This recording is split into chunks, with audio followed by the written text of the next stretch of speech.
Hello, and welcome to the history of Rome. It had been 200 years since the founding of Rome, and since that time the Romans had undergone a massive transformation. In the beginning, they were a collection of pastoral herdsmen and unsavory cast-offs, making their way in the world by flock and trade, and since that time they had learned to become settled farmers, tilling the land and raising crops. They had gone from being a collection of armed rabble to a society of laws with a well-equipped, well-disciplined army. They had gone from upstart village to regional capital and now stood ready to challenge a wider pool of neighbors for control of all Italy. The Etruscans lay to the north and the Greeks to the south, and having conquered the central lowlands during the reign of the kings, the Romans now turned to the hills and mountains of East Italy for fresh conquests, and, as always, were forced to parry the thrust of the Etruscan cities to the north. This is the world into which the Republic was born. According to the legendary chronology, the kings were overthrown in 509 BC, though the date is highly suspect. Most likely later, patriotic Roman historians changed the timing of the event to slightly predate the establishment of democracy in Athens by Cleisthenes in 508 BC. The Romans had a hard time believing they were not first and best in everything, especially in the democracy they took so much pride in, so they altered their history to outdo the Greeks. However, without any concrete data, it is hard to know exactly when the kings were driven out, so we are forced to mark our own histories of the city with the 509 date. As I said in part 1, the sack of Rome by the Gauls in 389 BC destroyed all primary documentation, so we are left with a mixture of legend and historical fiction. Before we get into the story of the early republic, I want to pause for a moment and establish who exactly we are talking about here. I often say that Rome did this and that the Romans did that, but except for a few passing disambiguations, I have not done much to describe the varying nature of the population. Were they some homogeneous hive mind who agreed on everything and acted with a single will? No, quite the opposite. There were rich Romans and poor Romans and middle-class Romans. There were men and women and children. There were slaves and freed slaves and immigrants and criminals and honest men who worked hard every day and lazy men who did not. There were prostitutes and vestal virgins and intellectuals and illiterates. Just like any society, the city of Rome was inhabited by a vast array of individuals, each with their own worldview, motivation, and dream. And just like in any society, the Romans did not always get along with one another and, in fact, often fought bitterly with one another for control and freedom from control. When the Republic was founded, the population of Rome was around 130,000. This population was divided into two basic groups, the patricians and the plebes. Put simply, the patricians came from those families who could trace their roots back to the original 100 senators chosen by Romulus, and the plebes came from those that could not. Generally speaking, the distinction between patrician and plebe also followed economic class divisions, though, as we will see, it was never that simple. In the early days, the political weight of the classes was inversely related to their numerical size. The smaller set of patricians held power over the larger set of plebes. As I noted last week, the two richest classes in Rome held between them enough votes to snuff out any possible opposition, and those classes were, for the most part, made up of patricians, so the patricians made the rules. In the beginning, then, the democratic republic was really an oligarchy of wealthy, aristocratic families who shaped policy to serve their interests and who had no intention of ever letting anyone else into the decision-making process. I don't want to get too far ahead of myself, but let me just say that it did not take long for the plebes, especially those plebes who were wealthy, to demand a greater voice in government. This tension between the patricians and the plebes would dominate Roman politics for the duration of the empire. Outside the basic patrician-plebe dichotomy, there were those without even nominal political standing, namely women, slaves, and immigrants. These groups formed a majority in sheer numerical terms, but were denied almost all political rights. Even the plebeian males, who howled righteously at the injustice of being denied a say in government, would have cried just as loud if someone had suggested suffrage being extended to women, or slaves, or immigrants. the idea would have been beyond comprehension. The contradictions of the early republic bear a striking resemblance to the contradictions of the early United States. When you picture the burgeoning Roman Republic, picture what you know of the burgeoning American Republic. The United States, though rhetorically cloaked in the language of freedom and equality, allowed only white, landowning males to vote. Eventually, the propertyless men agitated against the injustice of an oligarchical elite trampling on their freedoms and earned the same right, but women and blacks and Indians and the new immigrants were left out in the cold, present but unheard. This was Rome, a republic in which the disenfranchised majority were ruled by a disproportionately powerful elite. This, then, was the basic political breakdown of the population. Economically speaking, whether patrician or plebe, the majority of Romans were, by this time, settled farmers. But this was no utopia of landowning citizen farmers. The land was owned by an elite minority and worked by the rest of the population. Economics and politics coincided just as they do today, and the tension between owner and operator mirrored the tension between patrician and plebe. Plebes were constantly agitating for land redistribution, and patricians blocked reform whenever they could. In this early stage of the empire, the actual work of the farms was still done by the lower class citizens, slaves being an important part of the Roman economic model, but not yet the keystone upon which the entire system was based.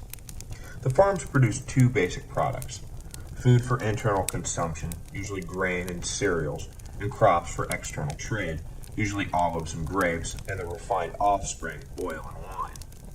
The Romans, building on the roots already established by the Etruscans, used savvy trade policies to enrich themselves with all manner of foreign goods, establishing a truly international flavor in the city. But as in so many other aspects of Roman society, it was the wealthy patricians who controlled the import-export boards, and it was they who benefited the most from foreign trade. Needless to say, the landless plebe who worked in the fields did not dress in African finery and eat off of Greek silverware. Divisions were many within the population, economically and politically, and hatred abounded between the classes. But, in the end, they were all Romans, and set aside their differences any time the city was threatened, though picking up their rivalries right where they left off when danger had passed. That all being said, it's time to continue with our story. The tyranny of the monarchy had been banished forever. It was decided, and again, when you picture this, feel free to picture the patrician senators and equites hammering out the details, because it was really them making all the early decisions. The lower classes and plebes had nothing to do with it. The two men should rule annually to avoid any single man accumulating too much power. Originally, these men were called praetors, though the title would be changed in the early 300s BC to the more familiar consul. For clarity's sake, I will use the latter designation even for the early executives who were technically praetors, because the office itself did not change, just the name, and, well, most translations of early Roman history refer to them as consuls anyway, so there is no reason to confuse an already confusing situation with a lot of semantic nitpicking. Anyway, to the Roman mind, ensuring freedom was not so much a matter of scaling back or limiting the power of the executive, as the Founding Fathers sought to do with their system of checks and balances, as it was a matter of limiting the length of time within which absolute rule could be wielded. The consuls had all the same powers a king had, near absolute power over war and peace, life and death. They just had to give it up after a year. The second consul was the one check the Romans did add into the system. One consul could veto the actions of the other, and that was that. Any consul who tried to run away with power could be stopped at a word from his colleague. If the two conspired to oppress the people, their terms of office expired after a year, and they were back to being mere citizens, with all the legal weight that would be brought down upon two men who sought to make themselves king. In the end, it was the expiring term of office that really let the Romans sleep well at night. The executive power sharing was merely a useful novelty. In that year, 509 BC, this was as far as the Republic had gone constitutionally. Rather than the comites and curiata getting together and electing a king who served for life, they got together and elected two men who served for 1 year. As I said last week, the first two consuls were Lucius Junius Brutus and Lucius Tarquinius Collatinus. The former led the revolt against the king, and the latter's raped wife had sparked the event. Brutus's first act was to make all men swear an oath that they should never again allow a king to rule Rome. As you can see, the legacy of Numa remained a potent force. Brutus felt that a sacred oath before Jupiter would be enough to bind men to oppose monarchy, and, barring a few exceptions, it did. The Romans did not mess around with their oaths. There was, however, an immediate problem. Collatinus, you will note, bore the hated moniker Tarquinius, being a relative of the overthrown king. The population, jittery in their newfound freedom, worried that lust for power was an inborn trait of the Tarquins, and immediately regretted their election of Collatinus, despite the fact that he had helped lead the revolution and vocally denounced his cousins. When pressed, though, Collatinus agreed, for the sake of the stability and viability of the new republic, to resign the consulship, even though everyone agreed it was completely ridiculous to ask him to do so. In his place, another one of the ringleaders of the revolt was elected, Publius Valerius, who will, in a moment, earn the honorarium Publicola, or Friend of the People, for his service to Rome. Students of American history will immediately recognize Publius's name. The Federalist Papers, written by James Madison, Alexander Hamilton, and John Jay, in defense of the newly written Constitution, appeared in print under the pseudonym Publius in honor of this consul's role in securing Rome's new republic. Publius is often cited as being one of the original consuls of Rome, but we should not forget Collatinus and his selfless resignation in the face of baseless and superficial fears for the sake of his country's freedom. The first threat the new republic faced was the first threat all successful revolutions face, namely counter-revolution. There were more than a few Romans who had lived just fine under the kings, and were in no mood to lose their privileged place in society. A collection of young nobles, including two sons of the consul Brutus, conspired with envoys of the exiled King Tarquin to betray the city to him and reinstate the monarchy. The plot was revealed by one of the noble's slaves, and the entire group was arrested. Brutus was shocked to see his own sons involved in the affair, but incontrovertible evidence was produced confirming their guilt. The penalty for treason was severe, and despite his tortured misgivings, Brutus would not stop the sentence from being carried out. The young conspirators were tied to a post, scourged, and then beheaded. Brutus's decision was long lauded by the Romans as a patriotic sacrifice, teaching a moral lesson about putting the welfare of the state before even one's own family. But the ruthlessness of the decision often makes it difficult for us to see the nobility of the act. The second threat the new republic faced was the second threat all successful revolutions face, namely, invasion by an opportunistic enemy trying to take advantage of a neophyte central government. Tarquin had by this time taken refuge in Veii and pleaded with the nobility there to aid him in reconquering Rome. He argued that the virus of republicanism might infect Etruria and wipe out all the royal families in the region. The nobles of Veii were indeed worried about their subjects catching the freedom bug and, believing that Rome's leadership would be shaky and disjointed without a strong king in charge, agreed to aid Tarquin and attacked. However, to the surprise and consternation of Tarquin and the Vieites, Brutus and Publius proved to be extremely capable commanders, routing the army from Veii easily. The battle was not without tragedy for the Romans, though. In the middle of the fight, Brutus, liberator of Rome, was killed. His body was borne back to the city, and Rome went into mourning for a full year. Publius now stood alone, and, like Collatinus before him, soon fell under suspicion by the fickle and paranoid masses. After the battle with the Vieites, Publius began construction on a home atop the Velia, a ridge jutting from the north side of the Palatine Hill. The people suspected him of making a fortress from which he could safely enslave them all. Publius caught wind of the sentiment and called a mass meeting, shaming the populace for their irrational fears and announcing that if it worried them so much, he would move his home to the bottom of the hill, where they could all keep watch on him. He further used the opportunity provided by the meeting to propose two new laws, which made him a hero to the now assuaged masses and earned him the aforementioned title Publicola.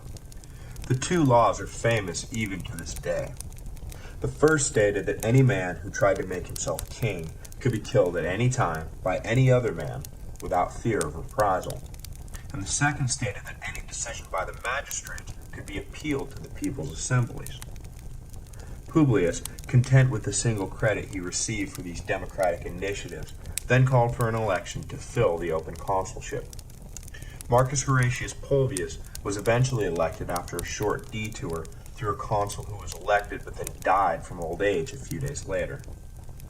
And this closed the first year of the Republic.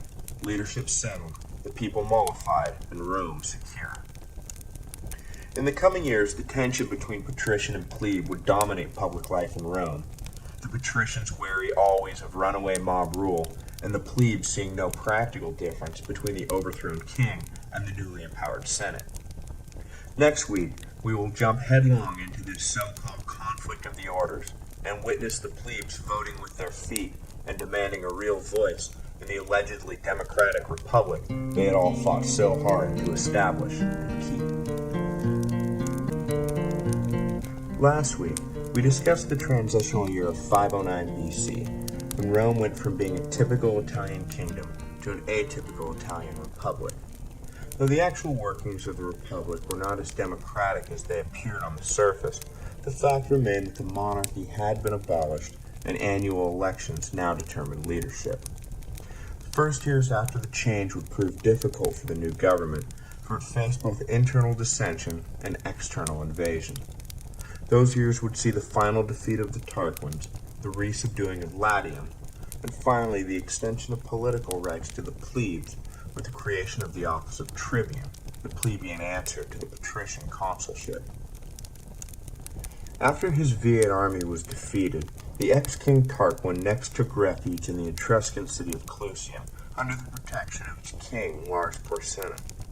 Tarquin begged Porsena to attack the Romans, repeating his line about the threat democracy posed to royalty everywhere and the necessity of returning a king to the throne. Porsena, like the Viates, no doubt took this argument under advisement, but when he agreed to make war with the Romans, he did so ultimately for his own reasons. There are two accounts of what happened next. Either Porsena invaded and was successfully repulsed, or he invaded and captured the city. The former is alleged by Roman folk tales, the latter is supported by modern historical analysis. According to the legendary tradition, Porsena, in defense of his fellow Etruscan king Tarquin, marched south and was met by the Roman forces at the Tiber. The Romans, seeing the size of the Etruscan army, fled back across the river, leaving the bridge, and therefore the city, unguarded. A single Roman soldier named Horatius, realizing he could not prevent the army's flight, ordered men to set fire to the bridge in order to prevent the Etruscans from crossing and sacking the city. To buy time, he stood alone on the far side of the bridge and challenged the whole of Porsena's army to combat. While the dumbstruck Etruscans tried to figure out what they should do with this crazy, brave, but clearly suicidal soldier, the other Romans set fire to the wooden bridge. The Etruscans were finally snapped out of their stupor when the burning bridge collapsed into the river and attacked, but Horatius jumped in the river and swam unscathed to the other side, saving the city and enrolling himself in the pantheon of great Roman heroes. Porsena was forced to initiate a siege, which proved no more effective than his initial assault, again due to the bravery of a single Roman citizen. This time it was Mucius Scaevola, who proved his valor and secured ultimate victory for Rome. The city was suffering under Porsena's siege and showed no signs of being able to fight it off. Mucius, taking matters into his own hand, crossed over to the Etruscan camp. He made his way to Porsena's headquarters and waited for an opportunity to strike. When Porsena's entourage emerged, Mucius attempted to assassinate the king, but, unsure of who his target was, mistakenly attacked one of the king's secretaries. Mucius was seized and dragged before the shaken king.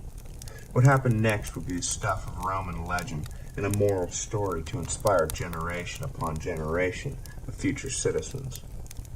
Mucius told the king that the Romans had declared war not on the men of Clusium, but upon Porsenna personally, and that he was merely the first in a long line of assassins who would not stop until the king was dead. The king, unnerved by this idea, ordered Mucius burned alive, and found himself only further unnerved by what Mucius did next. The Roman stuck his right hand into the fire and, without flinching, allowed it to burn. He declared that such was the regard Roman men held for their bodies, and that the king should remember what lay in store for him. Porsenna was, to say the least, impressed and very freaked out. He allowed Mucius to go free, commending the man for his bravery, and not wishing to live his life under a death sentence from a bunch of psychotic patriot assassins. He made peace with Rome and lifted the siege, never having taken the city. This was the official legend. Other, non-Roman sources tell a different, more plausible story. In this version, Porsenna did indeed take Rome in the turbulent years after the founding of the Republic and set up a puppet government.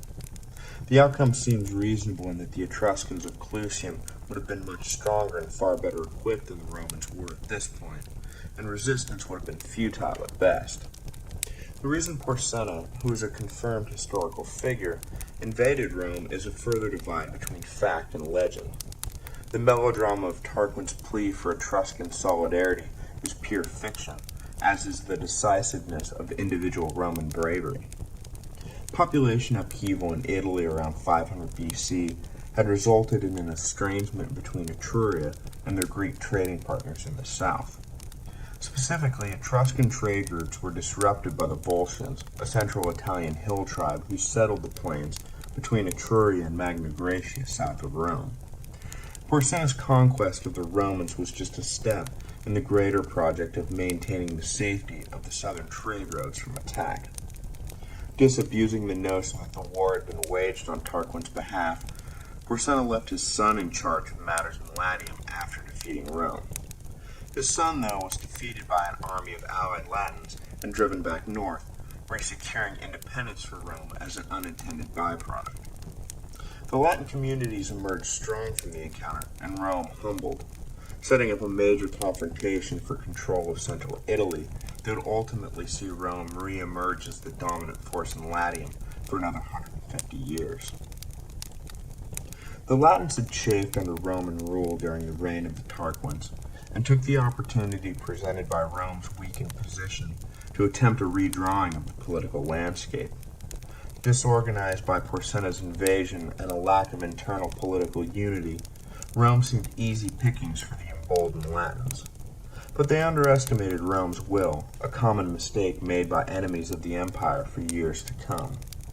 An alliance of Latin communities broke from the Romans and forced the issue into an armed conflict, which they thought would see them master Rome, but instead it led them right back under the yoke.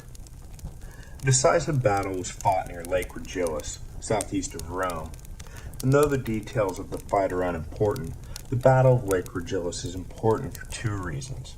First, as I mentioned, it ended Latin resistance to Rome for another 150 years, until, embroiled in a long war with the Samnites, Rome was again seen as vulnerable enough to resist. Second, it marked the first time that a dictator led a Roman army in battle. The office of dictator was a curious instrument to find within the constitution of a republic, but the Romans felt that extraordinary emergencies called for extraordinary solutions, and dictators were appointed periodically over the years when such emergencies arose. Basically, a dictator was appointed when all the red tape needed to be cut through, and one single man needed to take decisive action now, without complaint or appeal or challenge. According to law, a dictator could be appointed for one 6-month term, at the end of which he would resign and power would revert back to the consuls. At the beginning of his term, the dictator appointed a vice-dictator, called his master of horse, who was accountable to no one but the dictator himself. The Romans were sufficiently distressed by the hostility of the Latins that they used their extraordinary solution for the first time to lead an army against a foreign threat.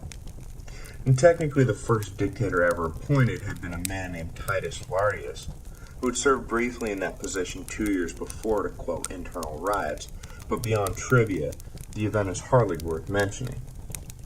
The appointment of Aulus Postumius, however, was a watershed moment. Lartius's appointment had been a ploy used by the patricians to put the fear of God back into the plebes, which of course it did, but there was never any question of actually instilling him with dictatorial powers for any period of time. Postumius, however, was given the keys to the city and told to do whatever was necessary to defeat the Latins, essentially that he was now a law unto himself. Postumius did indeed lead the army to victory over the Latins, and then, in a remarkable display of constitutional loyalty, stepped down from the heady heights of absolute dictatorship and restored the consuls to their rightful positions. The remarkable giving up of power demonstrates both Postumius's personal honor and the extent to which Rome as a whole probably would have cried out for his murder if he had considered remaining in power. The monarchy really was dead, and though dictators would be appointed off and on for the next 450 years, it was not until Julius Caesar that a dictator did not ultimately resign of his own free will. The Latins reconquered and the dictatorship passed, Rome found itself at peace. And as a general rule, whenever Rome found itself at peace abroad, it immediately found itself divided at home. The question of plebeian rights, never satisfactorily settled, now reared its head once again. The plebes were not to be put off this time. No amount of patrician chicanery and backroom dealing would break their solidarity. Only rights guaranteed by law would satisfy them now. The plebes would ultimately win political concessions from the patricians, though it took the first recorded strike in history to do so. Trouble arose over the matter of debt bonding. In Roman law at the time, if a debtor could not pay his creditor, then he became a bonded servant to the creditor until the debt was repaid. The system of indentured servitude essentially made permanent slaves of the debtors because, while servants to the creditors, they were unable to earn any money to pay off their debts. Many of the soldiers who fought in the recent war against the Latins found themselves bonded in this way. The practice in this case was especially egregious because the debts were incurred while the men were off fighting in patriotic defense of the city. The plebes agitated for debt relief, but were rebuffed by the patricians, whose attitude was basically, you take on the debt, you pay the price. Offended by this high-handed treatment, the plebes were on the verge of full-blown revolt when the city suddenly found itself under attack from all sides. The Sabines, Volscians, and Aequians all began making forays into Roman territory, and the Senate called for armies to be raised. The plebes sensed an opportunity, and when the consuls began calling names for enlistment, not one of them made a move. The Senate was basically beside itself with this mass act of treason and immediately appointed a dictator to smash the resistance. But in an amazing display of moderation and wisdom, they appointed the brother of Publius Publicola, Manlius Valerius, whom the plebes loved, to the office.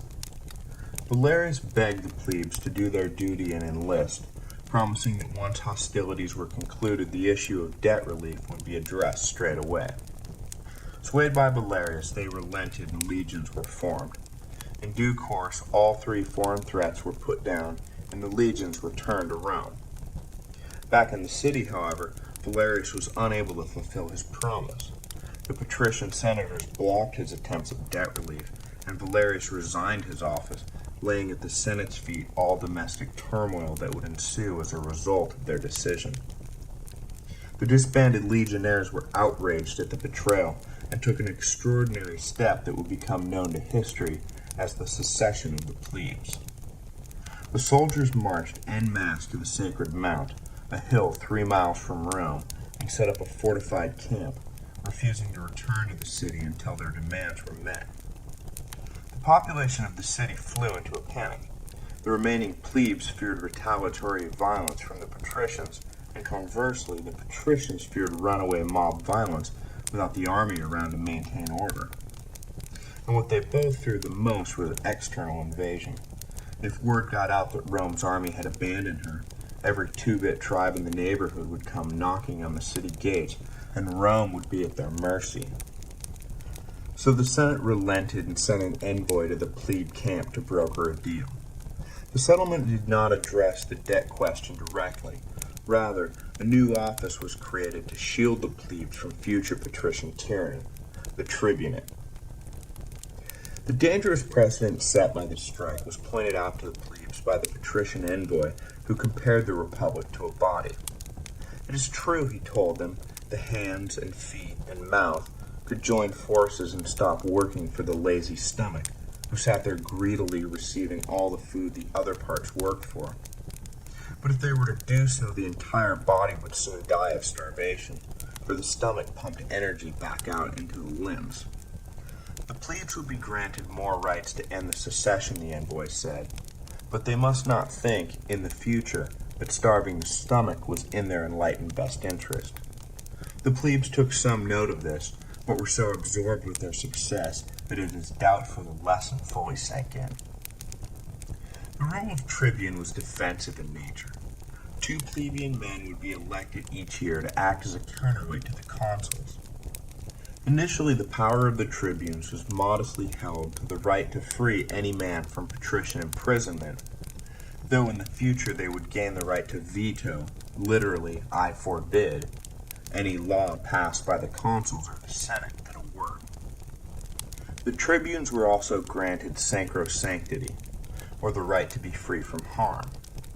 The plebes took a solemn oath to kill any man who attempted to assault a tribune, and more than once that oath was fulfilled. The tribunate would become a flashpoint for Roman politics for the remainder of the Republic. The eventual power to veto led to a number of showdowns with the patricians, both sides bloodying themselves in their attempts to control state policy. The power of the office would peak with the Gracchi brothers around 125 BC and fall into obsolescence with the ascension of the Caesars. But for the bulk of the Republican period, it was an important and powerful office. The tribunes would be elected by a new assembly called the Comitia Tributa, which would be made up of the now 35 tribes of Rome. Suffrage in the assembly was not based on a property assessment as it was with the Centuriata, and so the Comitia Tributa was as democratic a forum as Rome would ever see. The secession of the plebes occurred in 494 BC, about 15 years after the birth of the Republic. Though domestic combustion and foreign invasion were constant threats, the Republic had passed through its infancy and emerged as an adolescent power ready for fresh challenges. Any threat posed by the ex-King Tarquin was gone, and monarchy was now firmly in the rearview mirror. The attempted revolt by the Latin communities had been suppressed by a Republican army, and Rome managed to maintain control of Latium just as it had while a monarchy. The patricians and plebes were settled in an alliance, uneasy though it may have been, and the population was more or less at peace with itself.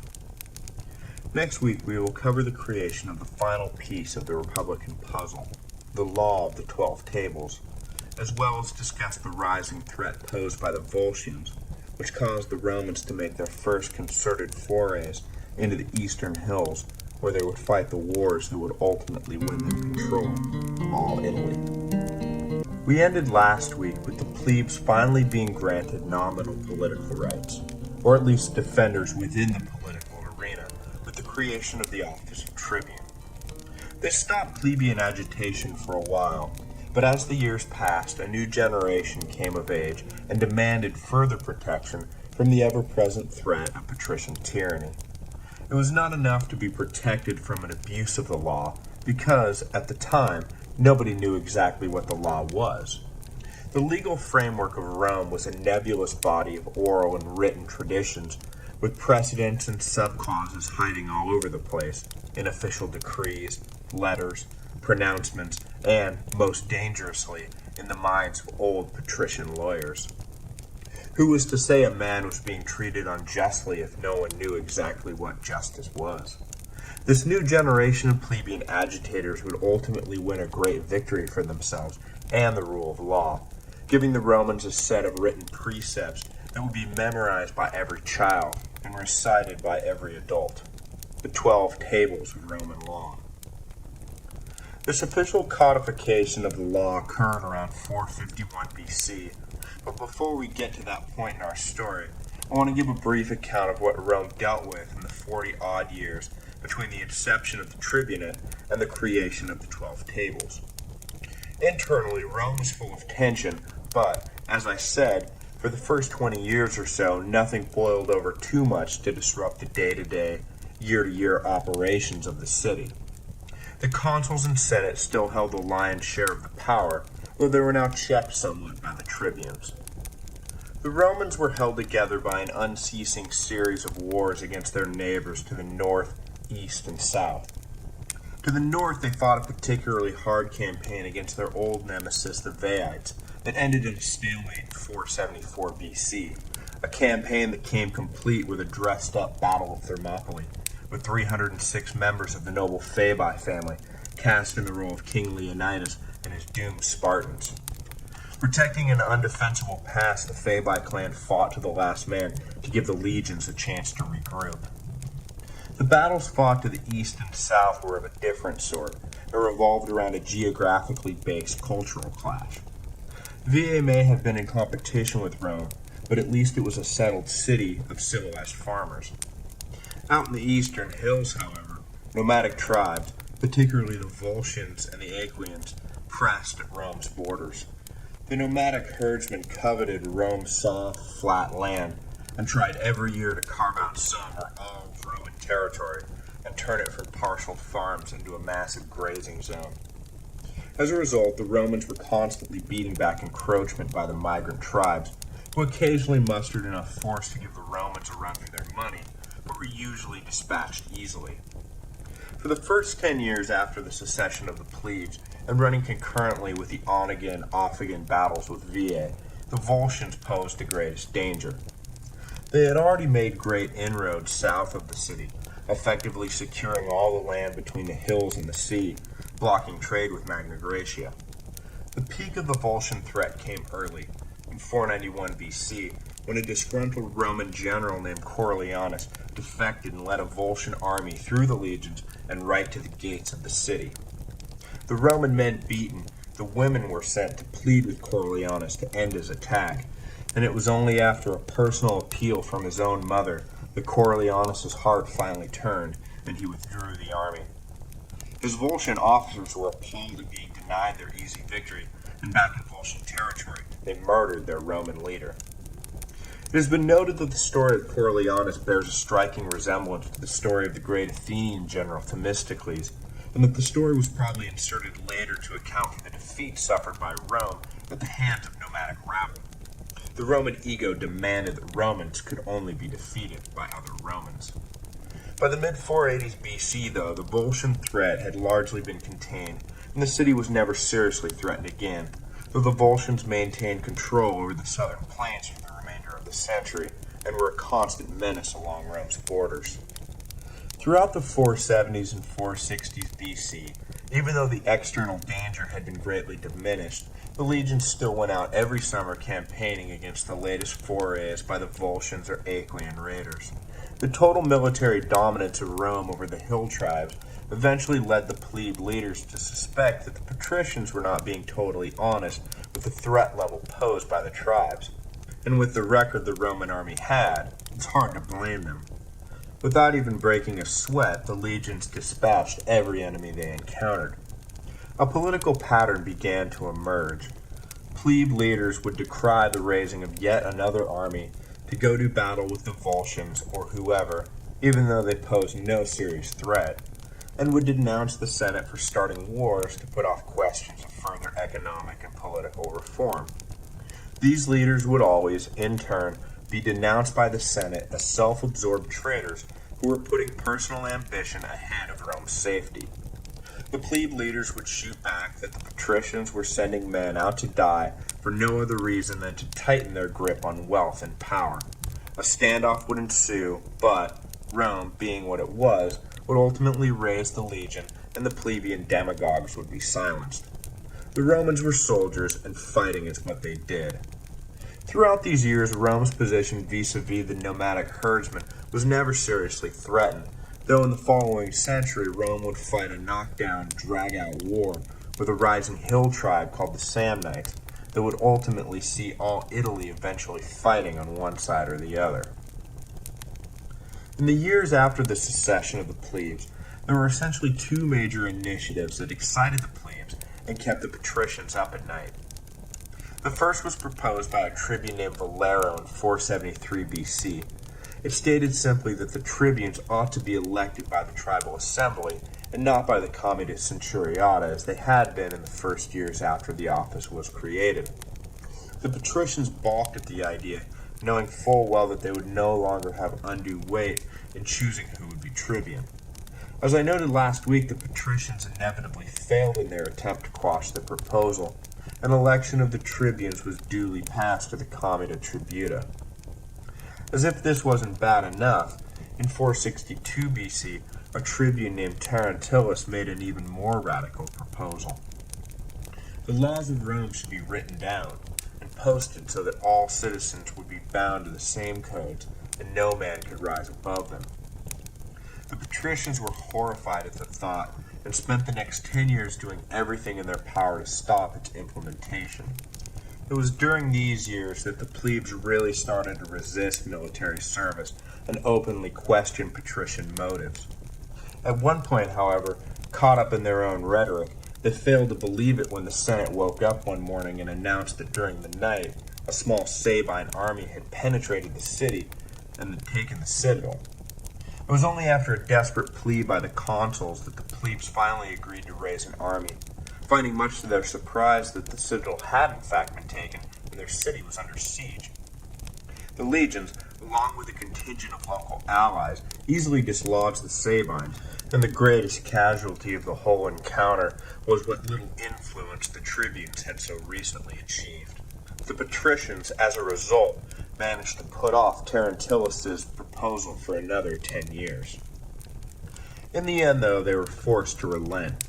Political consciousness had been raised in the city by travelers from the south who brought with them word of Solon's political reforms in the great Greek city of Athens, causing proponents of reform to beat a steady drum. Finally, a combination of plague, famine, and the economically destabilizing introduction of coins as a medium of exchange in 454 BC led to a crisis of confidence in the leadership, and something had to be done to assuage the masses. It was agreed in 451 BC that consular power for the year would be transferred to a body of 10 men called the Decemvirate, whose main task it would be to collect and condense Roman law into a single uniform code to be published on bronze tablets in the Forum for all to see. Unfortunately, the total contents of the 12 tables, each posted on a separate bronze tablet, hence the name, has been lost to history, and all we have to rely on is occasional excerpts and summaries by later Roman authors. We know generally what topics each table covered, and the range in detail gives a fascinating insight into the Roman mind. Held within the tables, written 2,500 years ago, we find the basis for many of our own founding principles. For example, the 9th table explicitly forbids passage of laws against specific individuals, a principle still in force today, while the 1st table establishes the sanctity of the subpoena, or the requirement to appear before a court. The tables covered a wide range of matters, from lawsuit procedures to payment of debts, to inheritance rights, to upkeep of public sewers, to divorce and property boundary issues. I will not bore you with a lengthy recitation of the contents of each table, but I do want to highlight some of the more curious facets of the Roman legal mind. For example, according to the 8th table, a thief caught at night may be killed without penalty, but if the same thief is caught during the day, he must be delivered unharmed to the magistrates. Contained within the same table, we discover what the penalty was for throwing an unaimed weapon into a crowd. The accused was fined 1 ram. The 7th table states that fruit that falls from a tree onto a neighbor's property shall be the property of that neighbor, a provision which demonstrates just how scrupulously litigious the Romans could be.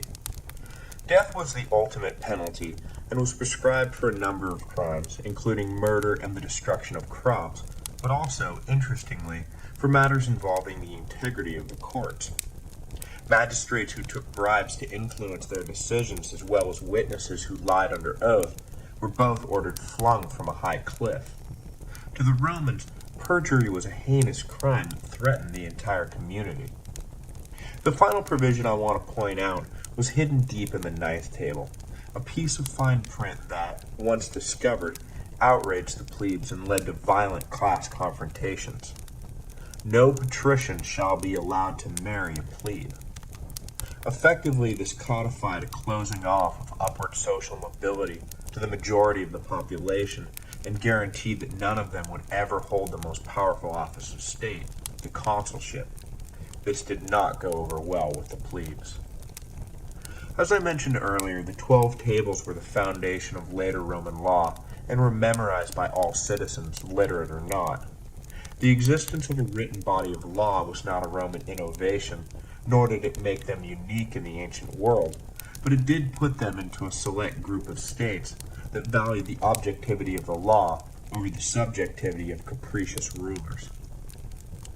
The story of the Decemvirs, the magistrates tasked with the compilation, ends with an interesting bit of legendary melodrama.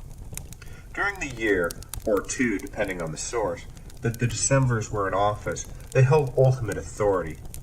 The unbroken chain of consular elections had been broken, and effectively a new form of government had been briefly ushered in. Rather than rule by 2 men, it was ruled by 10 men. And among those 10 men, one was first among equals, a man named Appius Claudius. Claudius came from a family of staunch patricians, and was a vigorous opponent of just about any proposed plebeian reform. After finishing their appointed task, the Decemvirate had lost their raison d'etre and was set to disband, but Claudius, enjoying his newfound power, convinced his colleagues that they should remain in office after their term expired. The other Decemvirs, similarly enjoying the trappings of power, agreed, and when the consular elections for that year arrived, the Decemvirate simply did not allow anyone to stand, and no elections were held. The people found themselves unexpectedly in a constitutional crisis. Even though Claudius and the Decemvirs had made a naked power grab, there was no legal avenue available to stop them, for the Decemvirate had been instilled with all judicial authority. Ironically, the body of men who laid down the laws were the first to blatantly ignore them. Days and weeks passed with the Decemvirate maintaining their illegal hold on power, until finally Claudius went too far and the entire city rose up in revolt. Claudius had his eye on a beautiful plebeian girl who was said to be married to a young army officer. Claudius declared out of the blue that the girl in question was an escaped slave owned by one of his clients and that she must be returned. A hearing was called to decide the case, and numerous witnesses were brought up, attesting to the freeborn status of the young woman. But the trial was overseen by Claudius, who, to the astonishment of everyone present, ruled that the girl was indeed an escaped slave and was the property of the complaining client, despite obvious evidence to the contrary. The people were appalled at this absurd conclusion, and the army, when it caught wind of the decision, joined in their outrage.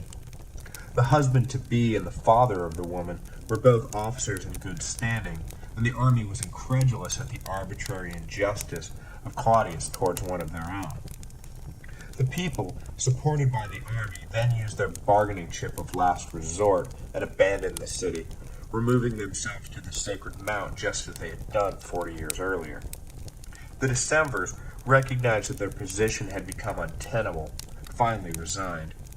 Claudius was arrested, but rather than face trial, he killed himself. Regular consular elections then took place, and Rome's domestic tranquility was restored. The plebeians actually emerged from the order better off than they had been, for in their negotiations to return to the city, they demanded the number of tribunes be raised to 10, which the Senate, anxious to get things back to normal and again fearing invasion, agreed to. And of course, the codification of the laws, the decades-long plebeian demand, had already been accomplished. leaving them in a much stronger position legally to fend off future patrician tyranny. The creation of the 12 tables left the plebes on the one hand overjoyed, but on the other they were horrified by some of the provisions it contained. True, the rule of law would now dominate patrician subjectivity, but that one sticking point of the illegality of patrician-plebe marriage opened their eyes to an oppression that they never knew existed. Only patricians could be consuls or hold the other high magistracies, including Pontifex Maximus. If no plebe could ever marry a patrician, then no plebe would ever hold high office, and the patricians would always and forever hold the winning political hand. The next cycle of patrician-plebe conflict would revolve around this very issue, eventually leading to a number of reforms that further diluted the patrician stranglehold on power, which we will get to in the weeks ahead. Those of you who know Roman history may have noticed that I ran right by one of the most well-known folk legends, which occurred around 460 BC, without so much as a mention. That is because next week I want to focus in detail on the central figure of that story, the great Cincinnatus, whose career spans both sides of the Decemvirate interlude. Join me next week as we untangle the man from the myth and figure out what made Cincinnatus such a towering figure that American settlers felt compelled to name their new boomtown on the Ohio River after a Roman who had been dead 2,200 years. We ended last week in 451 BC with the 12 tables of law written down and the Decemvirate expelled. This week I want to step back a few years to focus on the life of one man, Lucius Quintus Cincinnatus, who was passed into the collective memory as a paradigm of Republican virtue, even though the decisive moments of his life were almost certainly invented by later historians to embellish his famous career, and, in the end, nothing he did was particularly unprecedented. Still, his biography continues to resonate, and taken by itself, it is a pretty good story of a humble man who had absolute power thrust upon him, and then, remarkably, relinquished that power and returned to his plow. A man who sacrificed everything for the Republic. Cincinnatus was born around 519 BC, when the king still reigned, and was just a boy when Brutus and Collatinus expelled the Tarquins. He was therefore one of the first citizens in Rome who lived his entire life under a republican government, without strong memories of the monarchy. He was in the vanguard of a critical generation. His elders remembered vividly the tyranny of Tarquin, and their steadfast republican principles reflect a personally developed hatred of monarchy. They were the victims and would do anything to avoid being victims again. Cincinnatus, however, and those of his generation, never personally experienced this victimization. Once they came of age, the Republic would have to sink or swim on its own merit. If a would-be tyrant began to acquire too much power, there would be no one to turn to and say, "Hey, remember Tarquin? This guy's trying to be another Tarquin," because there would be no one left who actually remembered Tarquin. It is in this passing from living memory that mistakes of history repeat themselves. Ambitious men of later generations might attempt to seize power, and, believing their times to be unique, a cowering population might allow it. In those times, only vigilance born of a love of republic, not a hatred of monarchy, would save the people from slavery, and Cincinnatus was amongst the first to set down that love of the republic for its own sake. To dispel one myth straight away, Cincinnatus was at no point a defender of the little guy. He was a patrician by birth and upbringing, and when he emerged on the public stage, it was as a steadfast opponent of the tribunes and their reforms. His first appearance in the historical record is not a starring role, but rather a supporting part in the drama of his son Caeso. There is a great deal of civil unrest in the aftermath of Terentillus' proposal to codify the law, and plebe demonstrations in the Forum were often broken up by collections, or gangs if you prefer, of young patrician nobles. Caeso, an abnormally large young man, took to this with great relish, personally beating and chasing any plebe who tried to take part in such demonstrations. Young and hot-tempered that he was, though, he was easy pickings for a savvy tribune named Virginius, who intentionally goaded Queso by leading provocative public marches that would inevitably draw the wrath of the young man. Once he had enough witnesses and evidence, Virginius brought capital charges against Queso for, well, all the horrible things he had done. Queso was ordered to appear at a trial, and if he did not, then he would be fined a large sum of money. It is at this point that Cincinnatus makes his first appearance in the public record, defending his son against Virginius's accusations and asking that the charges be dropped. Rather than face an obviously hostile and biased court, Queso fled north to Etruria and out of the history of Rome completely. His son having essentially jumped bail, Cincinnatus was forced to sell most of his properties to pay the debt, leaving him a pauper with only a small plot of land on the far side of the Tiber. It is from this impoverished state that Cincinnatus' own legend begins. In 460 BC, not long after the Sabines had been expelled from the citadel, Cincinnatus was chosen to serve as one of the 2 consuls for that year. The tribunes were less than thrilled at this development, recognizing that they had just put the screws to this old man because they were angry with his son, and now he was in a position of authority over them. Cincinnatus did nothing to ease their minds, immediately attacking the character of the plebe leadership, who he accused of aiding and abetting the Sabine capture of the citadel with their selfish myopia. This set the tone for the year.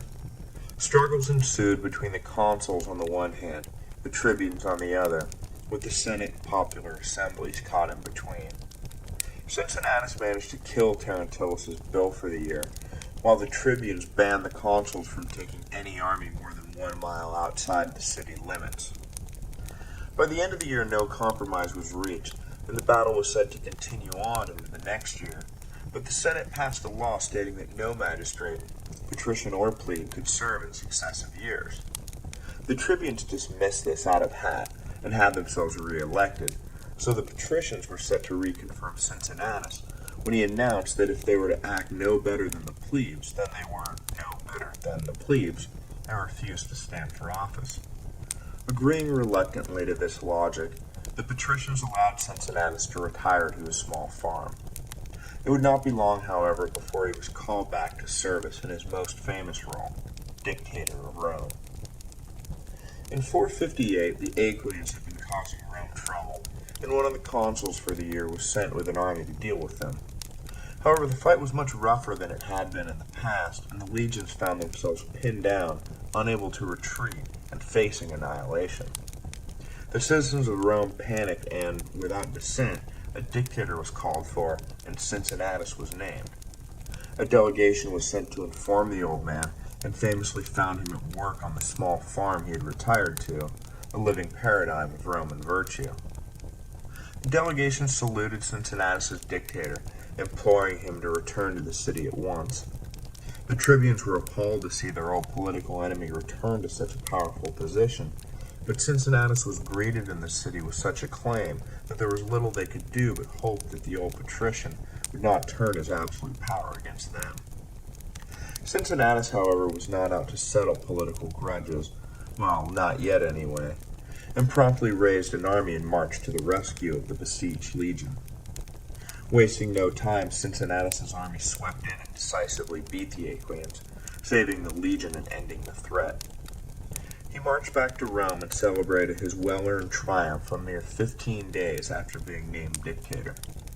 Before stepping down, though, Cincinnatus did clear up one bit of family business, forcing Virginius to plead guilty to perjury and go into exile. Rome safe and his family's honor restored, Cincinnatus resigned the dictatorship and returned to his farm, a hero in his own time and a legend thereafter. He would make one final appearance in the public record 20 years later, again appointed as dictator, though this time it was to deal with internal strife and not an external threat. Ironically, it was an attempt by a single man to capture total power in Rome that led to the reappointment of Cincinnatus as dictator.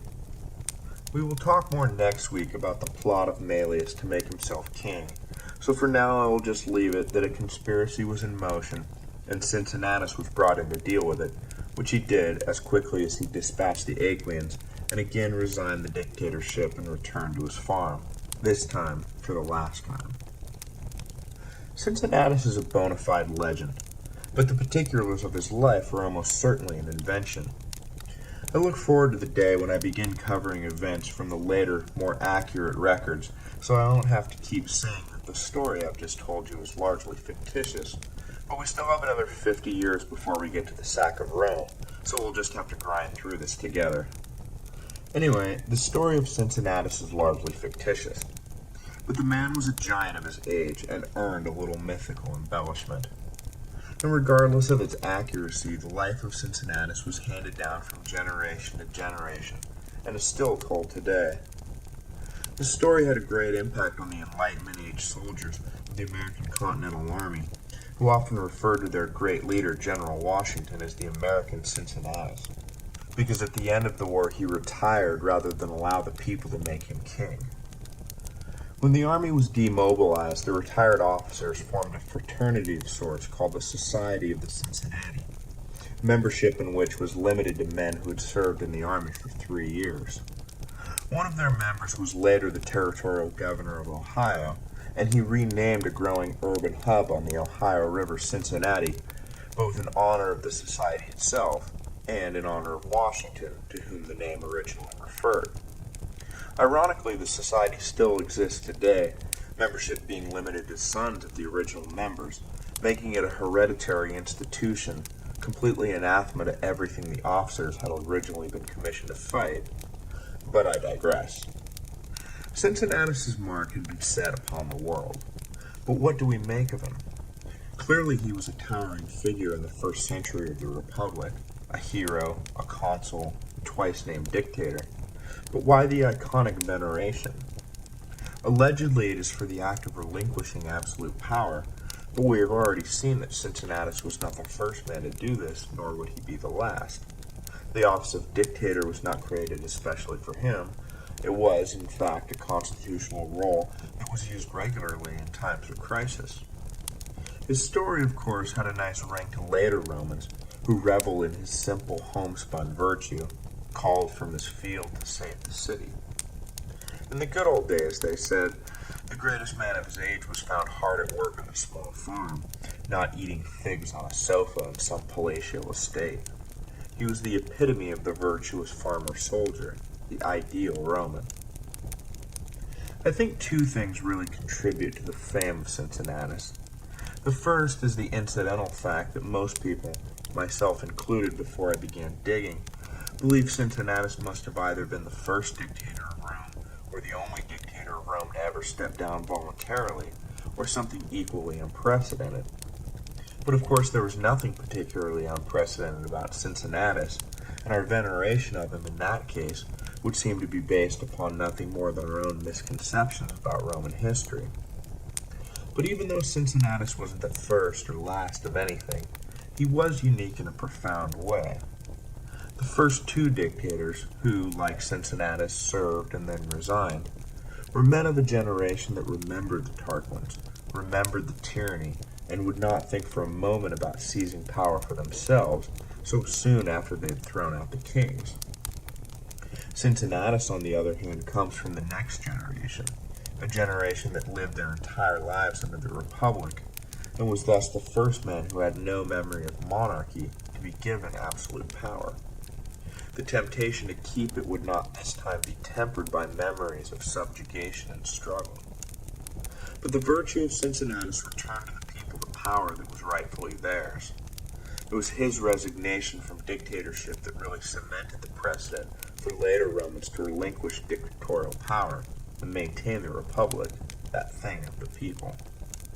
In that case, Cincinnatus really does deserve all the praise he is given for selflessly handing the reins of power back to the people, where it would remain for hundreds of years.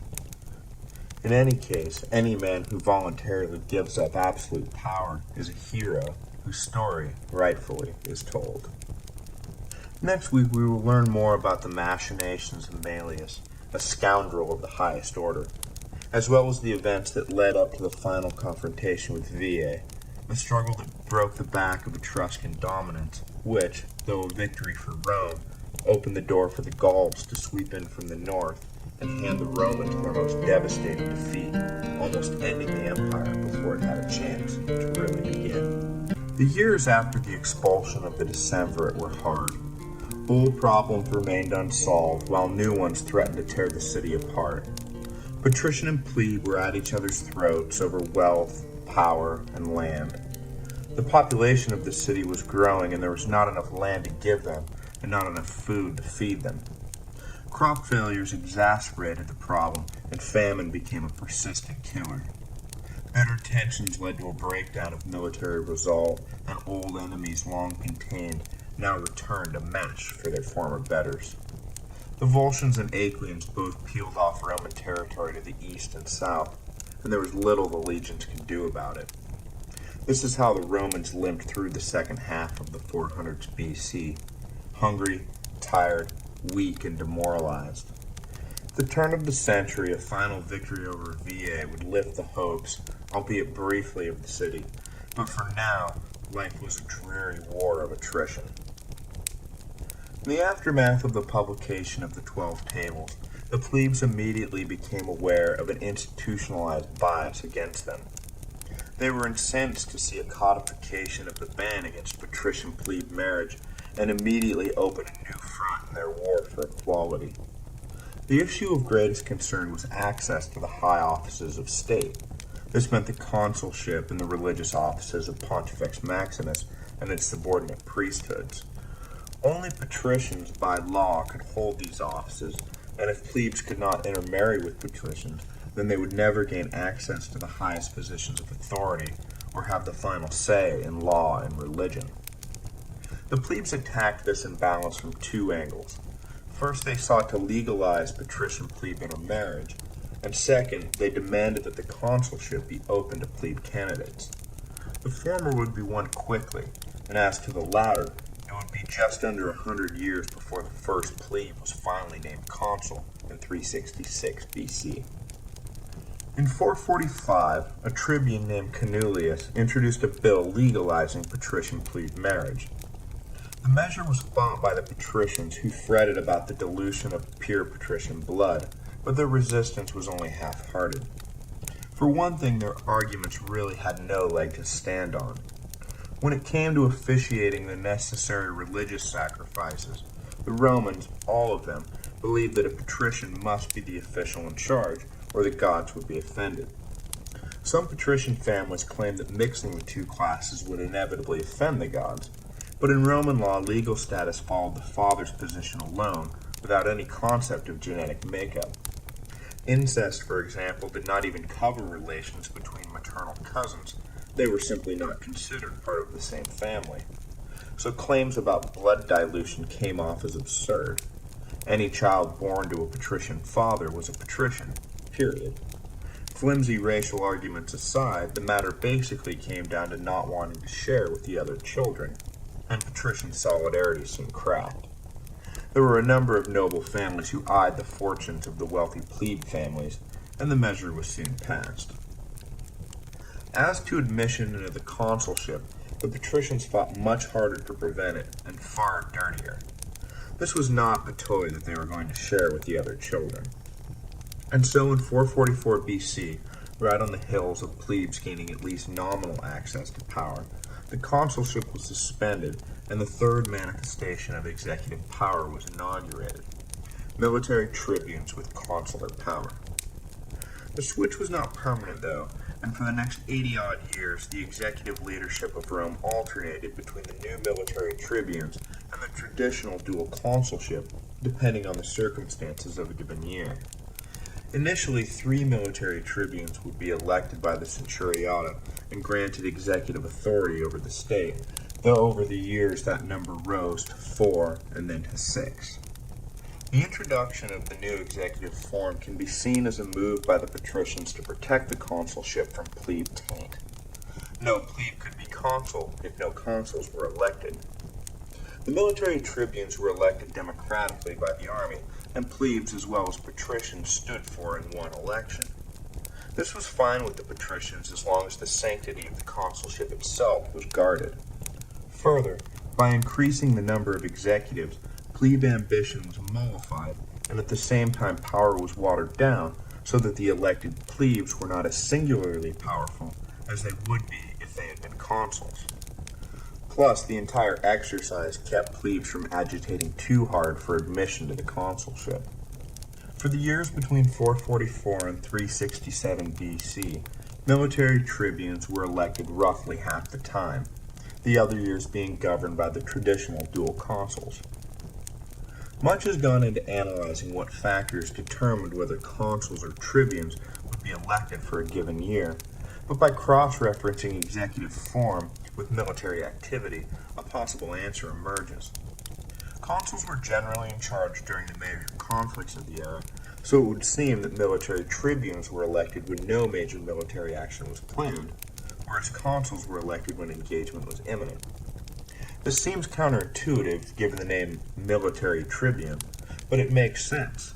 Plebes with consular power were acceptable to the patricians as long as they were destined for little more than off-year administrative duties. When real action was required, the patrician-controlled consulship was returned. The patricians wanted to make sure that they alone determined the course of state in times of crisis. If this is true, then the creation of military tribunes with consular power was little more than a stall tactic formulated by the patricians to put off full political equality with the plebes, which it did for the better part of 80 years. The second action by the patricians further removed the plebes from access to real power. One of the most important duties of the consuls was administering the census once every 5 years. The census determined citizen status, as well as classification within the five-tiered system of the communist centuriata. The consuls charged with taking the census had enormous latitude at the edges of the dividing lines to move citizens up or down, granting a degree of control over the end voting blocks of the centuriata.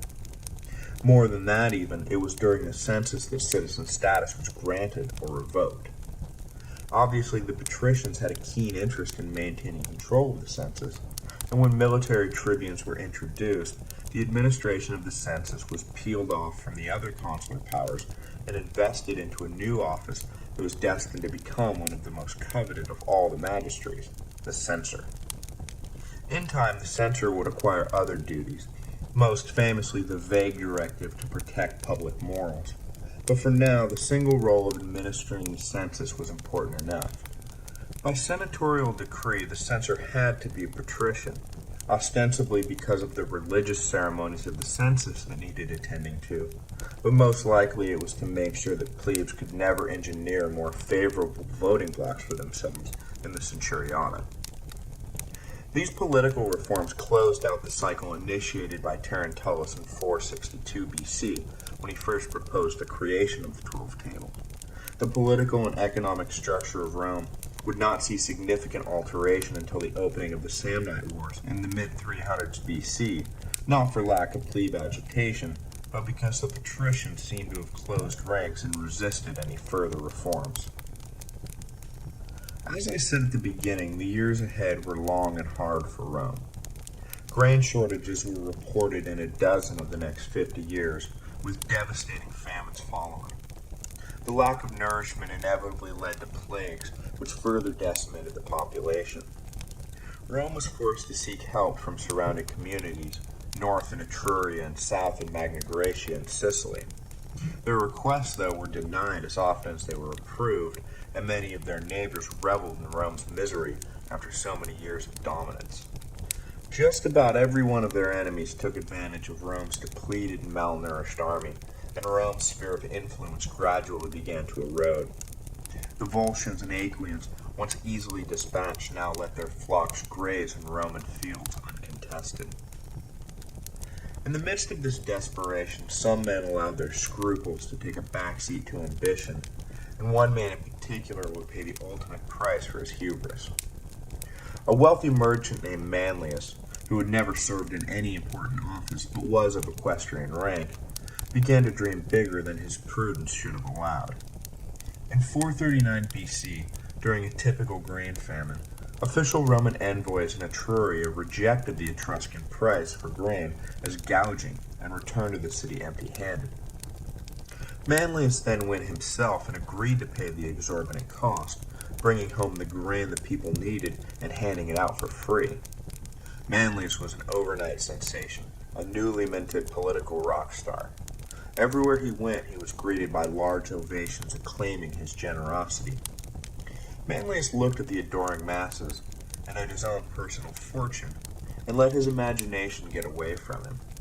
He moved quickly from dream to action and began to actively conspire against the state with the intention of making himself king. The Republican government, he rationalized, had failed to protect and feed the people where he, Manlius, had succeeded. It was only right that he should rule. He began cashing weapons and bribing the plebe leadership to rise with him when he made his move against the Senate. But alas, it was not to be. The state controller of supplies, a man named Minucius, dealt daily with the same grain merchants who dealt with Manlius, and soon learned about the plot. He went straight away to the Senate, who flew into a panic, recognizing their own unpopularity, coupled with the people's desperate state, might be enough to slip tyranny in the back door. The Senate needed a man whose fame and popularity outshone that of Manlius's to put a stop to the conspiracy. As I mentioned last week, they went back to Cincinnatus, now well over 80, and appointed him dictator once again. All of Manlius's careful planning was undone in a moment. Cincinnatus sent his master of horse to fetch Manlius and bring him forward for a trial. Manlius, knowing that he was in deep trouble, attempted to resist the summons, and when he did, the master of horse cut him down where he stood. There was a brief popular uproar over the murder, but Cincinnatus legitimized the act, saying that Manlius was being summoned merely for trial, and that it was his refusal to appear, not his alleged criminal activity, that sealed his fate. Political order was restored and Cincinnatus again resigned. Soon after the death of Manlius, an external threat emerged that would eventually lead Rome into its final definitive clash with Veii. The city of Fidenae, an Etruscan outpost on the Roman side of the Tiber, which had been under Roman control for some time, decided to revolt and called for Veii's help.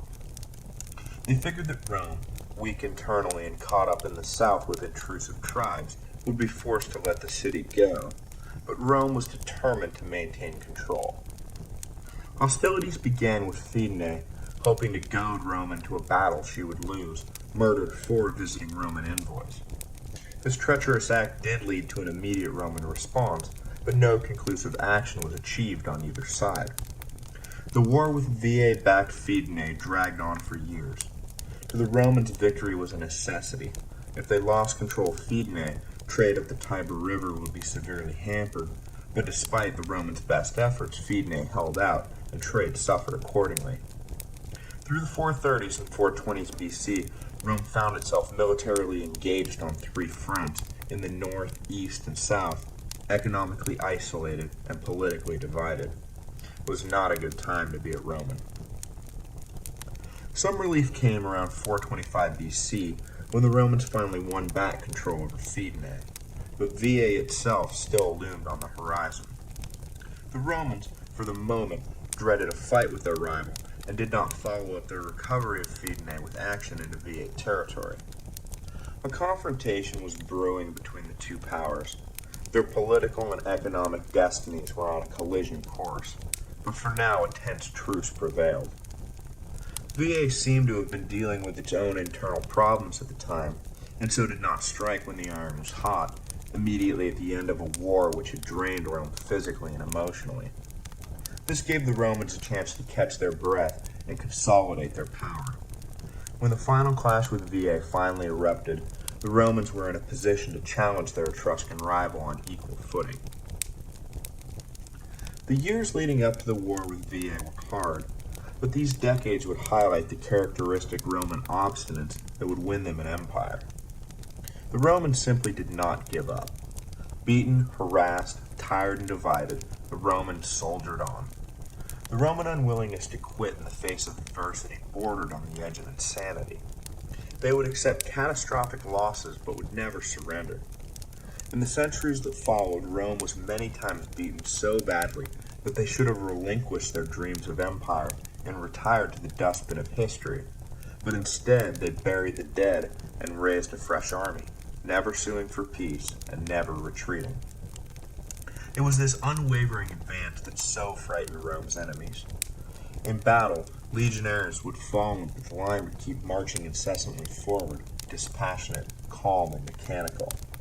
There was no psyching out the legions or driving them to flight. They just kept coming. And if you decisively beat one Roman army, rather than surrendering like a civilized nation, the Romans raised another and set it against you, until more from exhaustion than anything else you were beaten, and inexplicably found yourself under the yoke of a foe you thought you had beaten. This was the Roman way, and during these hard years it was on full display. It has often been said that of some generations much is asked, and of others much is given. Of this generation much was asked, and without even the promise of glory to soothe them. Their fights were not the great wars that made men famous. They were forced to deal with persistent skirmishes of attrition, which cost lives and profited no one. The Romans of the Middle Imperium, which Gibbon famously called the safest, most civilized, and most comfortable generation in history, bears no resemblance to the thin, desperate Romans of the late 400s BC.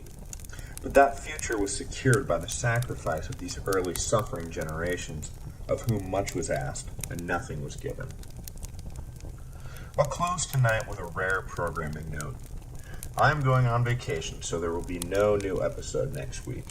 But fear not, we will return in 2 weeks and trace the final conflict of Veii, Rome's very own Trojan War, complete with victory secured by sneak attack, and introduce a giant of the early republic, Marcus Furius Camillus, known as the second founder of Rome. Until then, I want to thank all of you who have subscribed and supported the history of Rome since it began. It has been an immensely gratifying experience, and all of you out there listening have made it possible. Last time, we left Rome on an upbeat. Fidenae recovered, and their position in the region stabilized. The Volscians were still a persistent menace to the south, but by this time they were clearly on the decline militarily. In another few decades, Rome would finally put an end to the Volscian threat and conquer them once and for all. But for now, periodic clashes continued to be a mainstay of legion activity. The main threat to Rome, though, lay north with the city-state of Veii, long an economic, political, and military rival. When not clashing with Veii directly, the Etruscan city had bankrolled Rome's enemies and fought by proxy. After years of avoiding conflict because they were stretched too thin, the Romans finally felt secure enough to challenge their northern rival openly and committed themselves to a war that would determine who controlled central Italy. As I mentioned earlier, Veii was the southernmost member of the Etruscan League, a loose confederation of 12 city-states that controlled Italy from the Tiber north to the Po Valley. Other members of the League included Tarquiny, birthplace of Tarquinius Priscus, the fifth king of Rome, and Clausium, home of Lars Porsena, who either did or did not conquer Rome. Had there been any solidarity between the cities, it is doubtful Rome would have emerged triumphant from its war with Veii, but the League served an economic and cultural function rather than a political and military one. This failure to unite would ultimately spell the end for the Etruscans, who, in addition to pressure from Rome in the south, suddenly faced the threat of migrating Gauls, who were passing through the Alps into the Po Valley and squeezing the Etruscans out of land in the north. The third prong of the assault that would mark the end of Etruscan power was the ascendancy of Syracuse, the powerful Greek city in Sicily, who bottled up the Carthaginians, long an Etruscan economic and military ally, preventing any outside aid from reaching the besieged Etruscan cities. Syracuse had just put itself on the map by defeating an Athenian invasion force in 413 BC, and now ambitiously sought to control all mainland Italy. But, getting back to the topic at hand, the war between Rome and Veii was inevitable. Veii lay a mere 12 miles north of Rome, far too close for the two powers to coexist peacefully forever. Eventually, economic necessity drove them both to the conclusion that the other had to be eliminated. The region was simply not big enough for the both of them. There were three basic points of economic conflict that could not be resolved peacefully. The first was control of the lucrative salt beds at the mouth of the Tiber. Almost all the inland communities relied on the Tiber beds as their source of salt, and whoever controlled the source controlled a reliable cash cow. But the beds lay mostly on the north bank of the river, and so were controlled by Veii. The Romans looked on with envy, and for years sought to dislodge the Vieites, but were never in a position to do so. Now it seemed the time was ripe to make their move. The Romans wanted to control the beds, but Veii was not going to give them up without a fight. The salt trade was so important because of the economic conditions at the time, economic conditions that made the world too small for both powers. After the Etruscans had lost their foothold south of Rome to the Volscians, their direct connection to trade with Magna Graecia was severed. The archaeological record shows that the flood of trade Veii had once enjoyed as the gateway to Etruria now slowed to a trickle. Their overland trade routes closed, the Vieites were forced to rely on seafaring traders, most importantly their Carthaginian allies. But after the rise of Syracuse, those Carthaginian traders began to be squeezed out, and Veii's economy suffered as a result. In better days, northbound trade was ample enough to be split between Veii and Rome, but now the limited supply was not enough to supply two economic centers. One had to be eliminated or both would die. Finally, there was the basic issue of territory. Rome's population was expanding, but its territory was not. Veii controlled huge tracts of fertile land that all levels of Roman society coveted. The richest patrician and the poorest plebeian both saw the land north of the Tiber as the answer to their overpopulation crisis. The patricians wanted the land to relocate the landless plebes, who were agitating with escalating fervor to redistribute patrician land in a more equitable manner, and the plebes just wanted land, whatever the source. The need to control the salt markets, the need to control the sparse overland trade with Magna Graecia, and the need to control the land north of the Tiber finally drove the Romans to action, and around 400 BC it was decided to take Veii out once and for all. The Vieites, equally in a bind, were more than willing to take up the fight, and the final conflict was joined. The war with Veii was unlike any the Romans had undertaken thus far, and the battle would change the nature and character of the Romans forever. Livy dates the conflict as taking place between 402 and 392 BC, and the archaeological record tends to back up his chronology, though not completely. The traditional length given for the war is 10 years, but most historians agree that this number was lifted from the mythical Trojan War, and that the actual conflict more likely lasted 6 or 7 years.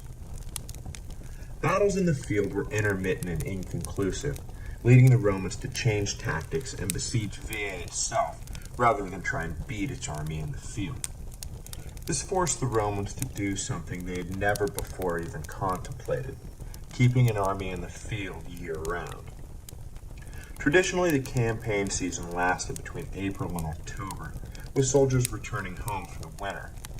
It was completely unprecedented to keep an army enrolled past October, but after the decision was made to lay siege to Veii, this is exactly what happened. The soldiers suffered this outrage only because the Senate introduced an innovation that would mark a turning point in Roman history: soldier pay. It was not a great sum, nor was it a permanent policy, but it set a precedent and marked the first step on the long road toward the establishment of a fully professional army, a road that led directly to the death of the Republic. For now, though, it was an expedient to keep an army in the field at a time when the soldiers had to return home to look after their farms. The pay alleviated the economic burden the soldiers faced and kept them fighting. The siege soon turned into a prolonged siege. The Romans wanted nothing more than a quick, decisive victory, but Veii was situated in a nearly impregnable position. Bounded on three sides by cliffs, only a narrow strip of land north of the city offered a level entrance. The Romans managed to gain control of that strip and cut Veii off from the rest of the world, but they were never able to do much more than that. The Vieites were able to concentrate their total defensive capabilities on that one accessible point, and so the Romans were unable to make any headway. Though not far from home, again, Veii was only 12 miles from Rome, the soldiers were forced to remain in camp through the winter and began to grumble at the injustice of remaining in arms. The tribunes railed against the policy, claiming that the siege was a patrician policy dedicated more to getting influential plebes out of the city than actually winning the war. Look at Veii, they said. What army could possibly take it by force? It was absurd. Soldiers were kept on year after year, their farms falling into disrepair, and their families falling into poverty, despite whatever pay was coming from the treasury, all in the name of a siege that showed no promise of being brought to a successful conclusion. A great many were sympathetic to this view, and the will of the army began to waver. Into this depressed state came one of the great heroes of Roman history, Marcus Furius Camillus. Of patrician descent, Camillus had been elected military tribune 3 times over the course of the war, distinguishing himself on the battlefield and running a notoriously disciplined ship. The Senate and the people were both increasingly dissatisfied with the military leadership, who seemed more willing to fight amongst themselves than unite behind a winning strategy. So, sick of the inconclusive bickering, they turned to Camillus, whose record spoke for itself, and elected him to the first of his unprecedented 5 dictatorships. Later crises would keep the Romans coming back to him again and again, and it was the reputation he established for himself at Veii that kept them coming back. What looked like a never-ending siege would be brought to completion within his 6-month term of office. Camillus knew as well as anyone that a direct assault on the city was doomed to failure, so he set his mind on devising some other way to gain access. It did not take long for him to notice the Viites' extensive sewer system and how easy it would be to breach the city from underneath. He set his army digging in shifts around the clock, making a tunnel from the Roman camp to one of the drainage pipes that ran under the city. He periodically ordered attacks on the walls to keep the Viites busy, and they never caught on to the plan. It was now only a matter of time before the legions would come pouring in. Finally, the Romans reached the underground sewer system and followed it to the middle of the city. A raiding party was sent above, emerging from a temple and making straight away for the gates. Camillus ordered the bulk of his army in a frontal attack, which must have seemed like madness to the Viites until the company of Romans appeared in their midst and opened the gates from within. The Romans did indeed come pouring in, and it was the end for Veii. Camillus and the Romans were not interested in terms of surrender or indemnities. They wanted to destroy Veii completely. The men were slaughtered and the women and children sold into slavery. The city was sacked and pillaged, with all its movable wealth finding a new home in the rucksack of some legionnaire. Prior to final victory, Camillus had made a fateful promise that 1/10 of the spoils of war would be dedicated to Apollo, but in the commotion of victory his promise was forgotten, and everything was piled into the baggage train undivided. The great Etruscan city of Veii had fallen, never to rise again. Upon returning to Rome, the victorious Camillus was awarded a well-earned triumph, though the procession would mark the beginning of his famous undoing, and would soon find him exiled from the city he had just led to victory. Riding at the head of his army, Camillus was pulled on his chariot by 4 white horses, traditionally an honor reserved only for kings. The inhabitants of the city whispered to one another that Camillus fancied himself a monarch, and began to look at him not as a conquering hero, but as a potential tyrant. His fate was sealed when, after the soldiers had returned home with their booty, Camillus began to worry about his unfulfilled promise to Apollo. Finally, he issued an order that all soldiers had to produce 1/10 of their treasure and hand it over to the state in order to appease the gods. The citizens were outraged, but complied out of their well-ingrained sense of religious obligation. They were further incensed when Camillus and the Senate announced that 1/10 of Veii's land would also be set aside for Apollo. The land-starved masses could not believe their ears, and it was really only a matter of time before they lashed out at their erstwhile hero. A year or 2 passed, and a tribune finally brought charges against Camillus for mishandling the wealth taken from Veii. Rather than face a hostile and humiliating trial, Camillus decided to leave the ungrateful Romans to their fate and went into voluntary exile. Legend has it that as he left, he offered a prayer that if he was innocent, that the gods should cause his former countrymen to regret his departure. A pure fabrication, but to the Romans, the sight of a massive barbarian invasion did indeed make them soon regret the absence of their best military commander. The victory over Veii marked a turning point for Roman history, as well as Italian history as a whole. Veii was one of the richest cities of Etruria, and its sack marked the beginning of the end of Etruscan dominance in northern Italy. In the north, Gauls from Central Europe began to cross en masse into the Po Valley, sweeping through Etruscan defenses and settling in Etruscan lands. The Etruscans thus found themselves squeezed between the Gallic migration and the Roman expansion. As I said earlier, military and political solidarity might have helped them beat off the attacks, but the independent-minded Etruscans kept to themselves and so saw their cities fall one by one. It would not be a quick decline. Indeed, we will find them continuing to fight Rome throughout the Samnite Wars, but they would never again have the power or prestige they had so recently enjoyed. In the end, they would all fall under Rome's yoke and find themselves servants where they had once been masters. Although the push from the Gauls helped precipitate Etruscan decline, it also prevented the end from coming too quickly. The Romans, flushed with victory, may well have continued to push north and defeat all the Etruscan cities one by one. However, a force of Gauls moved south through Etruria all the way to the gates of Rome, where they would decisively beat the Romans, handing them a defeat that would leave the city burned to the ground, and its citizens debating not which Etruscan city they should attack next, but whether or not to abandon their ruined city completely. Next week, we will cover the sack of Rome and the return of Camillus, an event that would close a historical epoch, marking the end of the beginning for Rome. I would like to start this week with a correction. In the episode Decades of Gloom, I told the story of a wealthy grain merchant who attempted to usurp Republican control and install himself as king.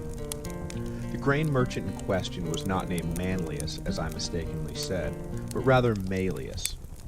We are about to meet a patrician named Manlius, who will soon find himself embroiled in a conspiracy to overthrow the government, but he bears no relation to the Malleus who tried to use a grain famine to his personal advantage in 439 BC.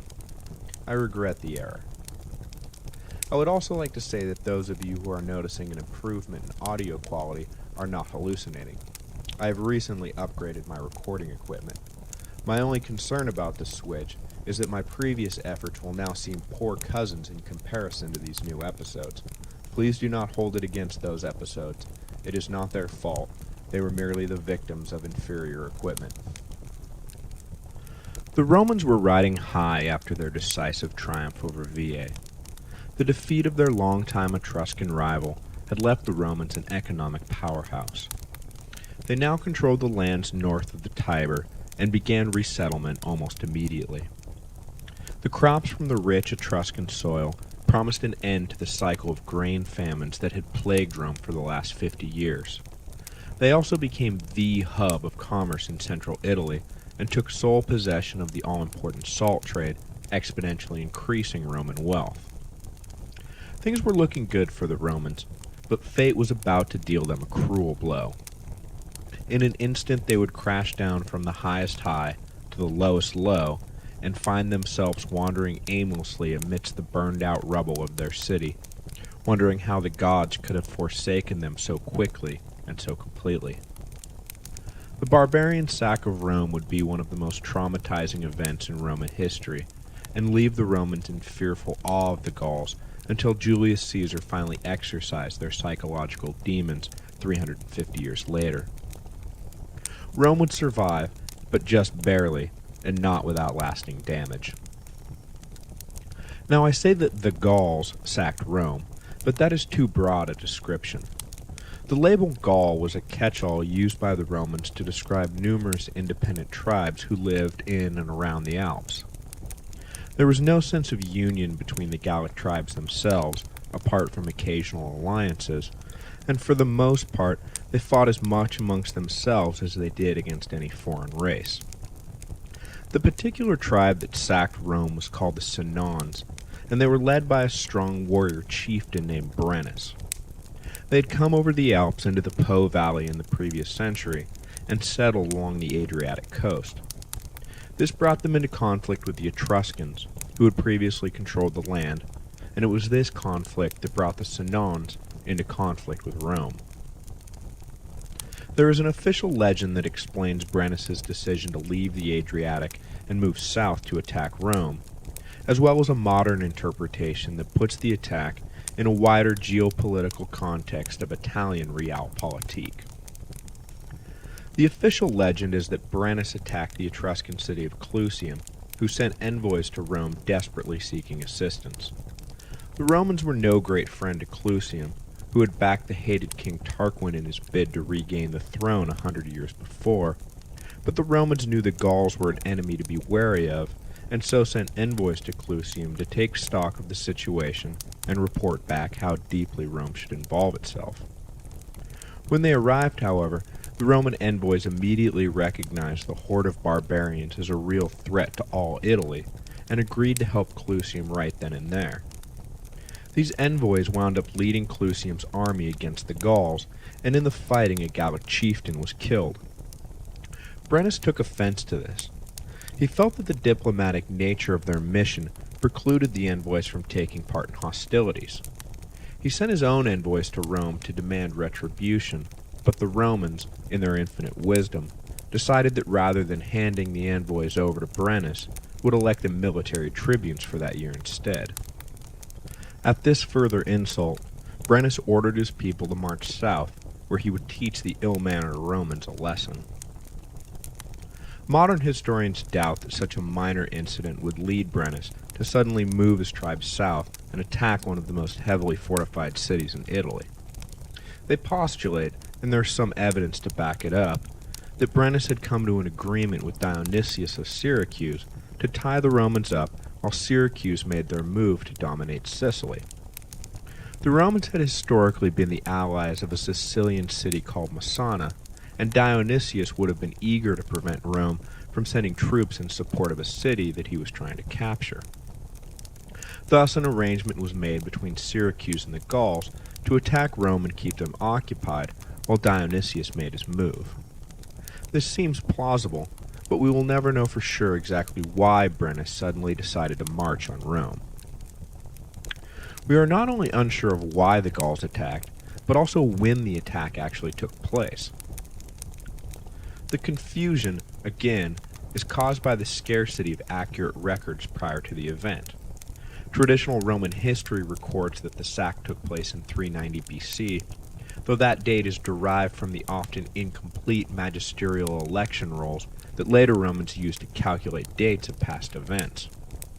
We will encounter this problem again when Livy makes the implausible claim that between 375 and 370 BC, no magistrates of any kind were elected. Livy explains this as being the result of a patrician plebe political deadlock, but most likely he was just trying to reconcile what the electoral roll said with what his own backwards chronology was telling him. Modern historians, cross-referencing with the more accurate Greek records, place the sack of Rome in 387 or 386 BC. So we are not entirely sure why the Gauls marched on Rome, nor entirely sure when they did so. But we do know who marched, the Senons, and we know where they marched, from the Adriatic coast to Rome, and we know how they got there, they walked, and we know what happened when they got there, they sacked Rome. And 4 out of 6 is not bad when you're talking about things that happened 2,500 years ago.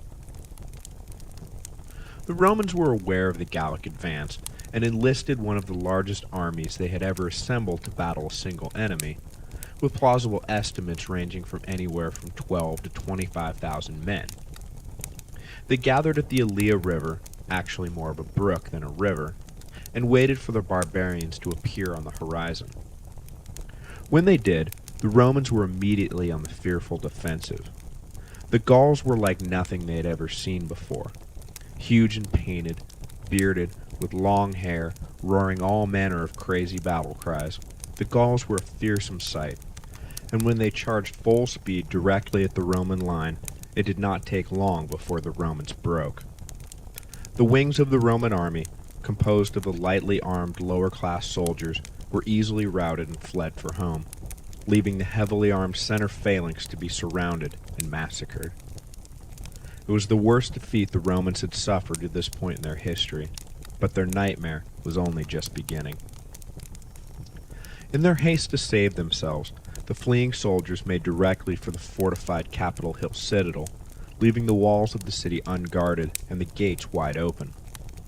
The remaining inhabitants of the city either fled outright or followed the soldiers into the citadel, giving free range of the city to the pursuing Gauls, who, incredulous at the lack of resistance and believing it to be some sort of trap, actually waited a full day before they were satisfied it was no trick and entered the city.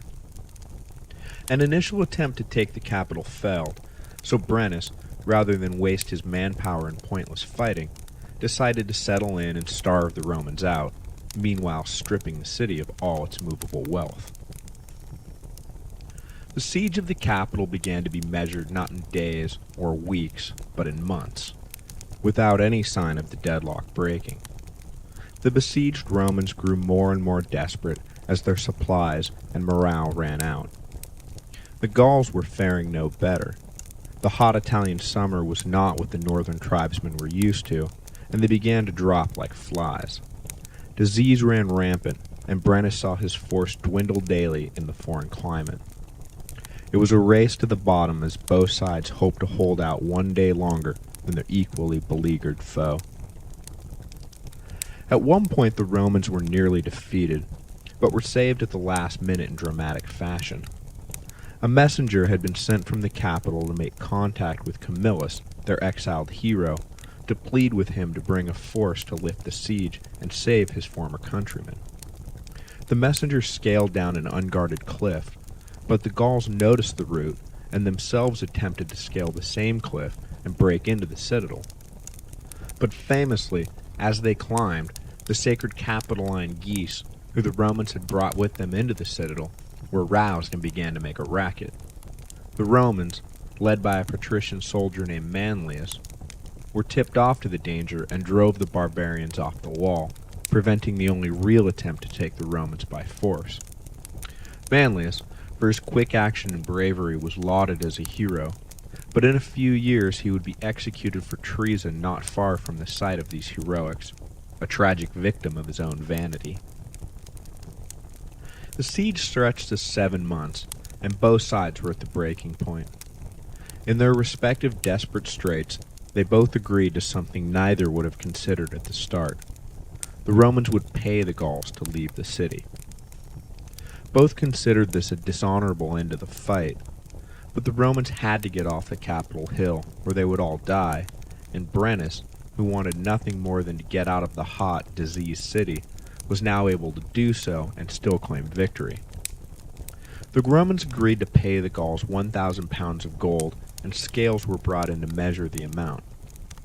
As the gold was being weighed, however, the Romans noticed that the scales had been tampered with, and the pounds were much heavier than they should have been. They complained, and in response Brennus threw his sword onto the scales, further increasing the imbalance and stating famously, "Woe to the conquered." The Romans stifled their objections and measured out the remaining gold, fuming but unable to do anything. The story of the sack of Rome, in reality, probably ended here, with the Gauls withdrawing north after being paid off. However, later Romans spread a thick coat of triumphant propaganda over the end of the story to save themselves the embarrassment of admitting to such a dishonorable conclusion, just as they added the story of Mucius Scaevola to the end of the war with Clusium to avoid admitting that they had been beaten by Lars Porsena. In the Roman Hollywood ending, Camillus is reached and raises a force from the neighboring Latin tribes and marches on the city. He arrives just after the Gauls have been paid and, finding them sleeping off their triumph, attacks and beats the formerly invincible barbarian army, driving them out of Latium for good and recovering the Roman gold. Camillus then basks in the glow of Roman adulation as the screen fades to black and the credits roll. A nice story, but complete fiction. Regardless of whether Roman honor was saved at the last moment by miraculous intervention or not, the fact remained that the city was in ruins. At some point during the siege, a fire had started, and the city was gutted by an uncontrolled blaze. The surviving Romans, penniless and faced with the prospect of completely rebuilding their city, despaired that it was even possible, and began to speak of abandoning the Seven Hills altogether and moving en masse to Veii, where they could start afresh. Camillus strongly opposed this idea and gave an impassioned speech for the people to rebuild Rome and not flee in the face of adversity. To leave would be an admission of weakness and a moral failing. To stay would prove that Rome could never be defeated. The people, facing a choice between practical logistics and theoretical duty, remained unconvinced. But as the Senate was proceeding with the debate, a company of soldiers returning from guard duty stopped in the forum, and their commander ordered a halt, saying, "Well, we may as well stop here." The senators overheard this and, never ones to ignore a clear omen, immediately closed the debate and rejected all further proposals to abandon the city. Rebuilding would begin at once, no matter the cost or difficulty. Rome was here to stay. The history of Rome is bookended by barbarian sacks. It would be 850 years before another foreign invader stepped foot in the city. By then, Rome had risen, crested, declined, and was in the process of failing. Brennus' sack of Rome, on the other end, ushered in Rome's era of dominance. Until the sack, Rome was merely one among many in Italian politics, fighting and winning, but also dealing with setbacks and defeats. After the destruction of Rome, the Romans were reborn along with the physical city they lived in. It would be a more determined, more consciously imperial citizen body that would emerge in the 300s BC. The Romans would never again find themselves under the yoke of a foreign power, nor their walls breached by an invading force. When, in the 400s AD, the Visigoths and then the Vandals finally sacked the city, the level of despair was grossly inflated because the inviolability of the city had been taken for granted. Other cities changed hands, were occupied, or expelled occupiers. This was the natural ebb and flow of ancient politics. But Rome itself would be eternally free, granted special status by the gods. The Vandal sack, for all the physical damage it did, destroyed Rome psychologically, a blow from which it never recovered. And this sense of invincibility was born in the aftermath of the last barbarian sack, 850 years earlier. The Gallic victory humiliated, offended, and horrified the Romans who endured it, and they vowed to never let it happen again. They successfully kept their word for almost 1,000 years, a remarkable feat in the perilous and violent world of antiquity. Roman obstinacy, steadfast endurance, and unflinching resolve. A commitment to existence born out of near total destruction. From a practical standpoint, the sack also brings to an end the period of early Roman history about which we have no clear records or primary sources. Though all the previous records were lost in the fire, the Romans simply started again, leaving us a wealth of documentation that puts our understanding of their history on much firmer footing from this point on. I am thankful to say that the legend of Rome has finally ended, and the history of Rome has begun. Next week, the Romans begin the slow process of rebuilding. Their task was complicated by the fact that all their enemies, past and present, would attempt to take advantage of their weakened state. The Volscians and Aequians, of course, attacked, as always, but Latin allies revolted as well, and even some of Rome's own colonies decided the time was ripe to throw off the yoke of their mother city. But Camillus, not called the second founder of Rome for nothing, would lead the Romans to triumph and restore them on their inevitable path to glory.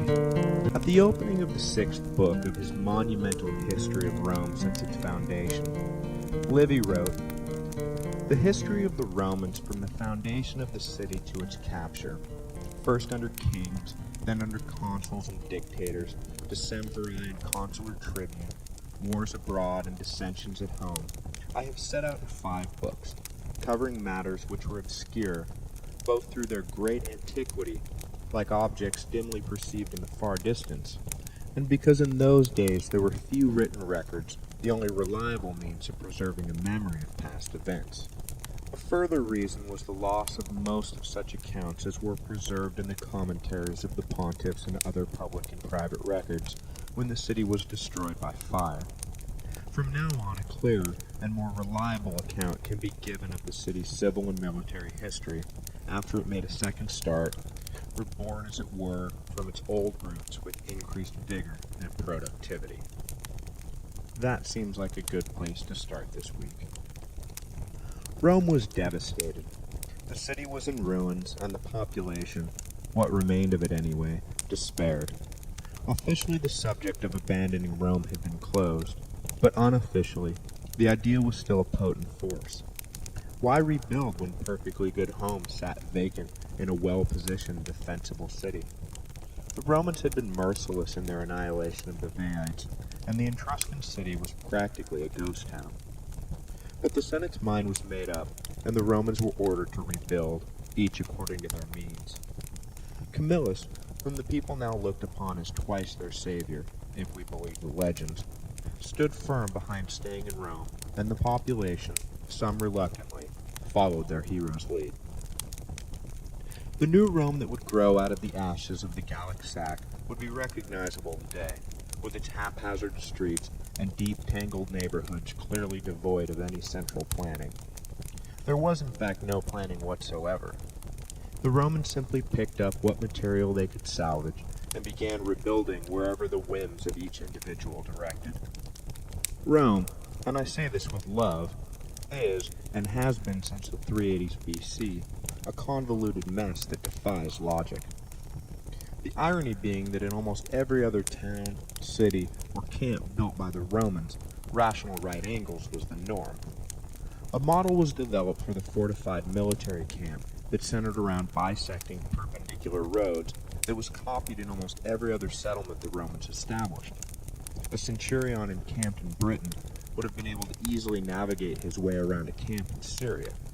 Everywhere the Romans went, they took their standard grid city layout with them. But the Eternal City itself was the dark city of this Roman Type A OCD. And the roots of that chaos lay in the years after the Gallic sack, when the Romans rebuilt quickly, but without any kind of master plan. Not that this is necessarily the Romans' fault. As they were attempting to rebuild their shattered city, nearly every one of their formerly subdued enemies took their shot at setting themselves free of the Roman hegemony. As I mentioned at the end of last week, the usual suspects, particularly the Volscians, reappeared, but longtime allies now rose up as well. Piling it on Rome became the fad du jour among long disgruntled Latin communities, who never got over Rome's breaking up of the Latin League 100 years earlier at the Battle of Lake Regillus. Even colonies set up by Rome, with strong ties to the city, joined in the rebellions and kicked their mother city while she was down. While trying to put their lives back together, the Romans kept being recalled to arms, now to fight on this front, now to fight that enemy, now to fight this former friend. It is no wonder the city grew so haphazardly. There was barely enough time to nail down the roof before it was time to go and fight again. Throughout these years, Camillus was the rock behind which the insecure Romans hid. In times of danger, they turned to him again and again to lead them to victory. Whether he was appointed official dictator, as he was in 389, 368, and for the fifth and final time, 367 BC, or whether he was elected as one of the military tribunes for that year, Camillus was unquestionably the leader of Rome. Everyone relied upon his strategic and tactical brilliance to see them through these dark times. His enemies, and he did have a few, accused him of arrogance, of treating his fellow tribunes as if they were his vassals, not his equals. But the people were indifferent to these accusations. Camillus was their man. Plus, the other commanders did little to inspire the people's confidence. At one point, a tribune leading a legion against an allied army of Latins and Volscians saw his army flee in terror and hide behind their camp walls. Camillus was ordered to take command, and, by his very presence, instilled the soldiers with enough confidence to march back out and defeat the enemy they thought so powerful. Camillus dominated his time, and it would be another 150 years until anyone emerged to equal him in the pantheon of Roman heroes. That man, Scipio Africanus, who delivered the Romans from the scourge of Hannibal, is often mentioned in the same breath as Camillus, and indeed, the consensus opinion is that later historians, Plutarch and Livy especially, colored their descriptions of Camillus to make him seem a prelude to the great Scipio of Africa. But as Camillus remained in the people's high esteem, another hero fell from grace. Marcus Manlius Capitolinus, the last name attached in honor of his bravery during the Gallic siege, would soon find himself etched into Roman history not as a great hero, but as a villain.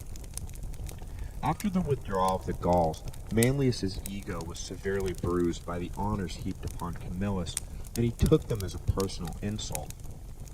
Had he and the others not held out against the Gauls, Camillus never would have had the opportunity to save them. Surely that deserves some glory, but Camillus hogged it all. Manlius was one of the few amongst the citizen body who could not stand the sight of Camillus, who he considered to be a pompous fraud. This aggravation led Manlius to break ranks with his fellow patricians and take up the cause of the plebes. By making himself their champion, Manlius hoped to do an end run around Camillus and earn the acclaim he felt he deserved. The most pressing issue of the day was debt relief. Obviously, as the Romans rebuilt, there was a hefty amount of borrowing going on, and the interest payments began to bankrupt the population. Every day saw men hauled off to prison for defaulting on loans.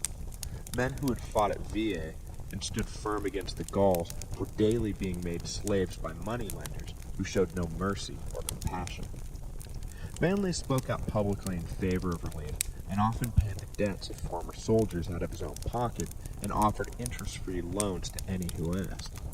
The patricians were disturbed by Manlius's new image as the savior of the people, not only because they saw him as letting irresponsible debtors off the hook, but also because he constantly slipped in references to the great untapped strength of the populace and how their numerical superiority ought to count for something in the formation of policy. The patricians saw these as veiled and not so veiled threats against the established order, and began to see Manlius as a revolutionary figure. Manlius was arrested once on charges of bringing false claims of theft against the moneylenders, but public outcry was so great that they were forced to release him.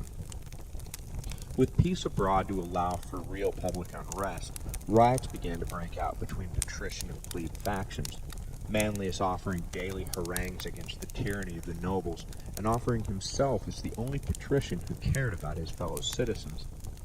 The implication was clear. Throw out the Senate and elect a new democratic government with me as your leader. Finally, unable to take it anymore, the patricians again arrested Manlius, this time on charges of sedition and treason. The trial of Manlius would become famous for the way it would play out. The trial was originally held on the Campus Martius, which lay in the shadow of the Capitoline Hill. During his defense, Manlius was able to stretch his hand up to the hill and remind the people of his great service to the city, asking how anyone could possibly believe he was now engaged in treason. The argument was having its effect, so the savvy patricians adjourned the trial to a different location. Now, without the Capitoline as a backdrop, the charges and evidence against Manlius stood on their own merits. Public opinion turned against Manlius, who, it became obvious, was engaged in an active conspiracy to overthrow the Senate. The verdict was swift and harsh. He was to be thrown from the Tarpeian Rock, a steep cliff on the Capitoline Hill used for executions, ironically dying in disgrace a few feet from where he had achieved his greatest glory. The death of Manlius did nothing to end plebeian unrest, however. Manlius saw an opportunity and exploited it. He did not create the conditions for that opportunity. The plebes' overriding concern at this point were, as we have seen, debt relief, but the old standbys of land redistribution and access to political power rose again. The former problem was wrapped up in the latter too, and the plebes began to focus their energy on the land and power questions. Both the land taken from VA in the north and the land taken from the Volscians in the south conspicuously wound up in the hands of a few patrician landowners rather than being divided up amongst the masses. How were the people supposed to pay off their debts when they were denied the income land provided? Further, how was it that state policy had granted so much to so few? Obviously, whatever concessions had been made to the plebes in the past had lost their potency. The plebes finally saw the office of military tribune with consular power for what it was, an attempt to water down plebe authority and deny them access to the consulship, the ultimate office of state. One man in particular, a patrician with 2 daughters, took it upon himself to end once and for all this unbalance. Marcus Fabius Ambustus, a patrician who enjoyed plebe support, had married his eldest daughter to an influential patrician, and his youngest to a wealthy plebe named Gaius Licinius Polo. The younger daughter complained that she would never receive the honors her elder sister received on account of her husband's plebe status. Fabius, the story goes, promised his daughter she would have everything her sister had, and began working with his son-in-law Licinius to break the patrician's stranglehold on the consulship. They began by pointing out to people that despite plebe access to the office of military tribune, no plebe had been elected to said office for the last decade, which was true. They then demanded a permanent return to the dual consulship, with the stipulation that one of the consuls had to be a plebe. Licinius got himself elected tribune of the plebes, an office that had fallen into some disrepute, and used his veto power to bring government business to a standstill. He promised to veto everything in sight, including the yearly elections, until his demands were met. In addition to access to the consulship, Licinius also demanded that a cap be put on the total amount of land a man could own, as well as regulations on interest rates.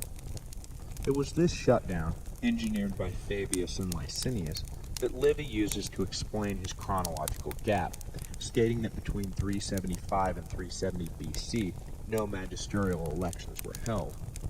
Though the duration and excess of the standoff is no doubt exaggerated, the outcome is not. The plebes finally gained access to the consulship. The moment would not come without a final appearance of the great Camillus, however.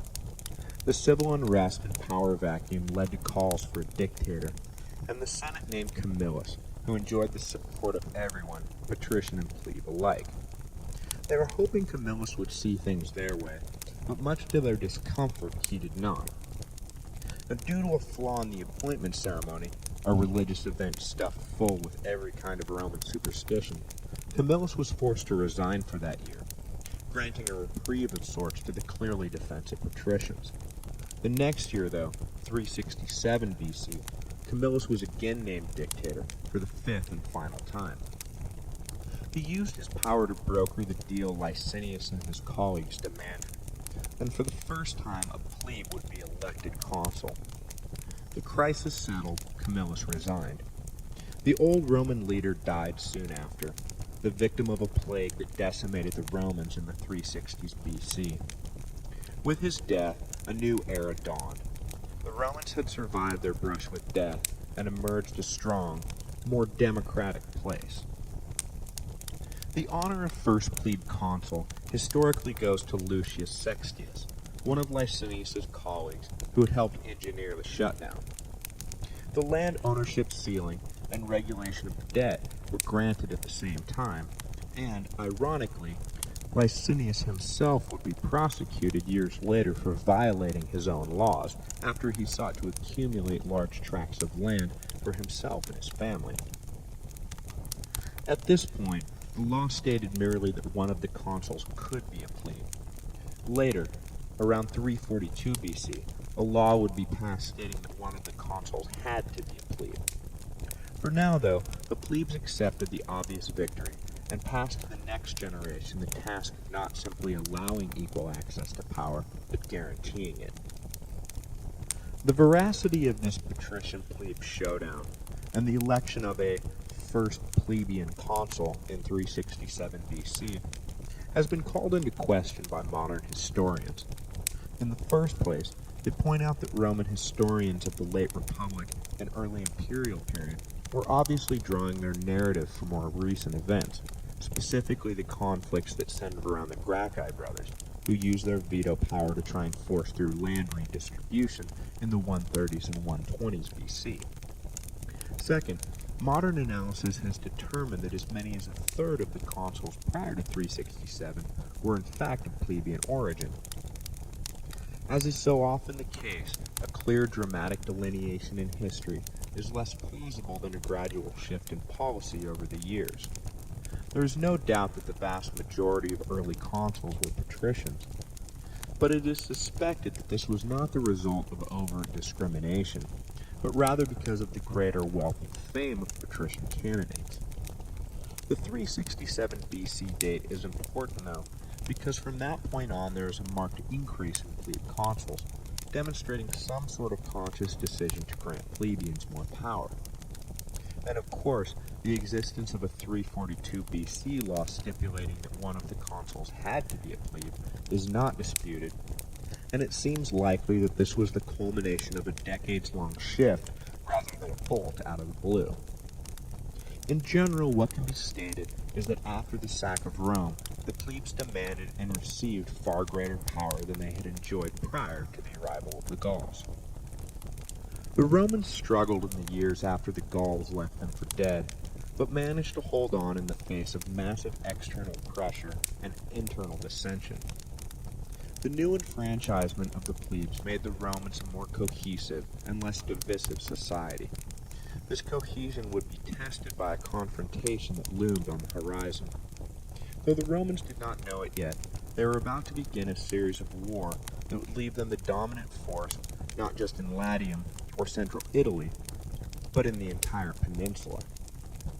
Next week, we will introduce the Samnites, the fiercest of all the hill tribes, who would not only prove more than a match for Rome, but also force the Romans to rethink everything they knew about warfare. The Romans would fight a single great war, with three distinct phases against the Samnites between 343 and 295 BC. The Samnite Wars would pull all the major powers of Italy onto one side or the other, and culminate with the largest battle ever fought on Italian soil. When it was over, the Roman victory was so complete that it would be 200 years before an Italian people again mounted a serious threat to Roman rule, and, by that time, Rome had grown into a global empire the Italians were not trying to topple, but rather gain full legal citizenship with it.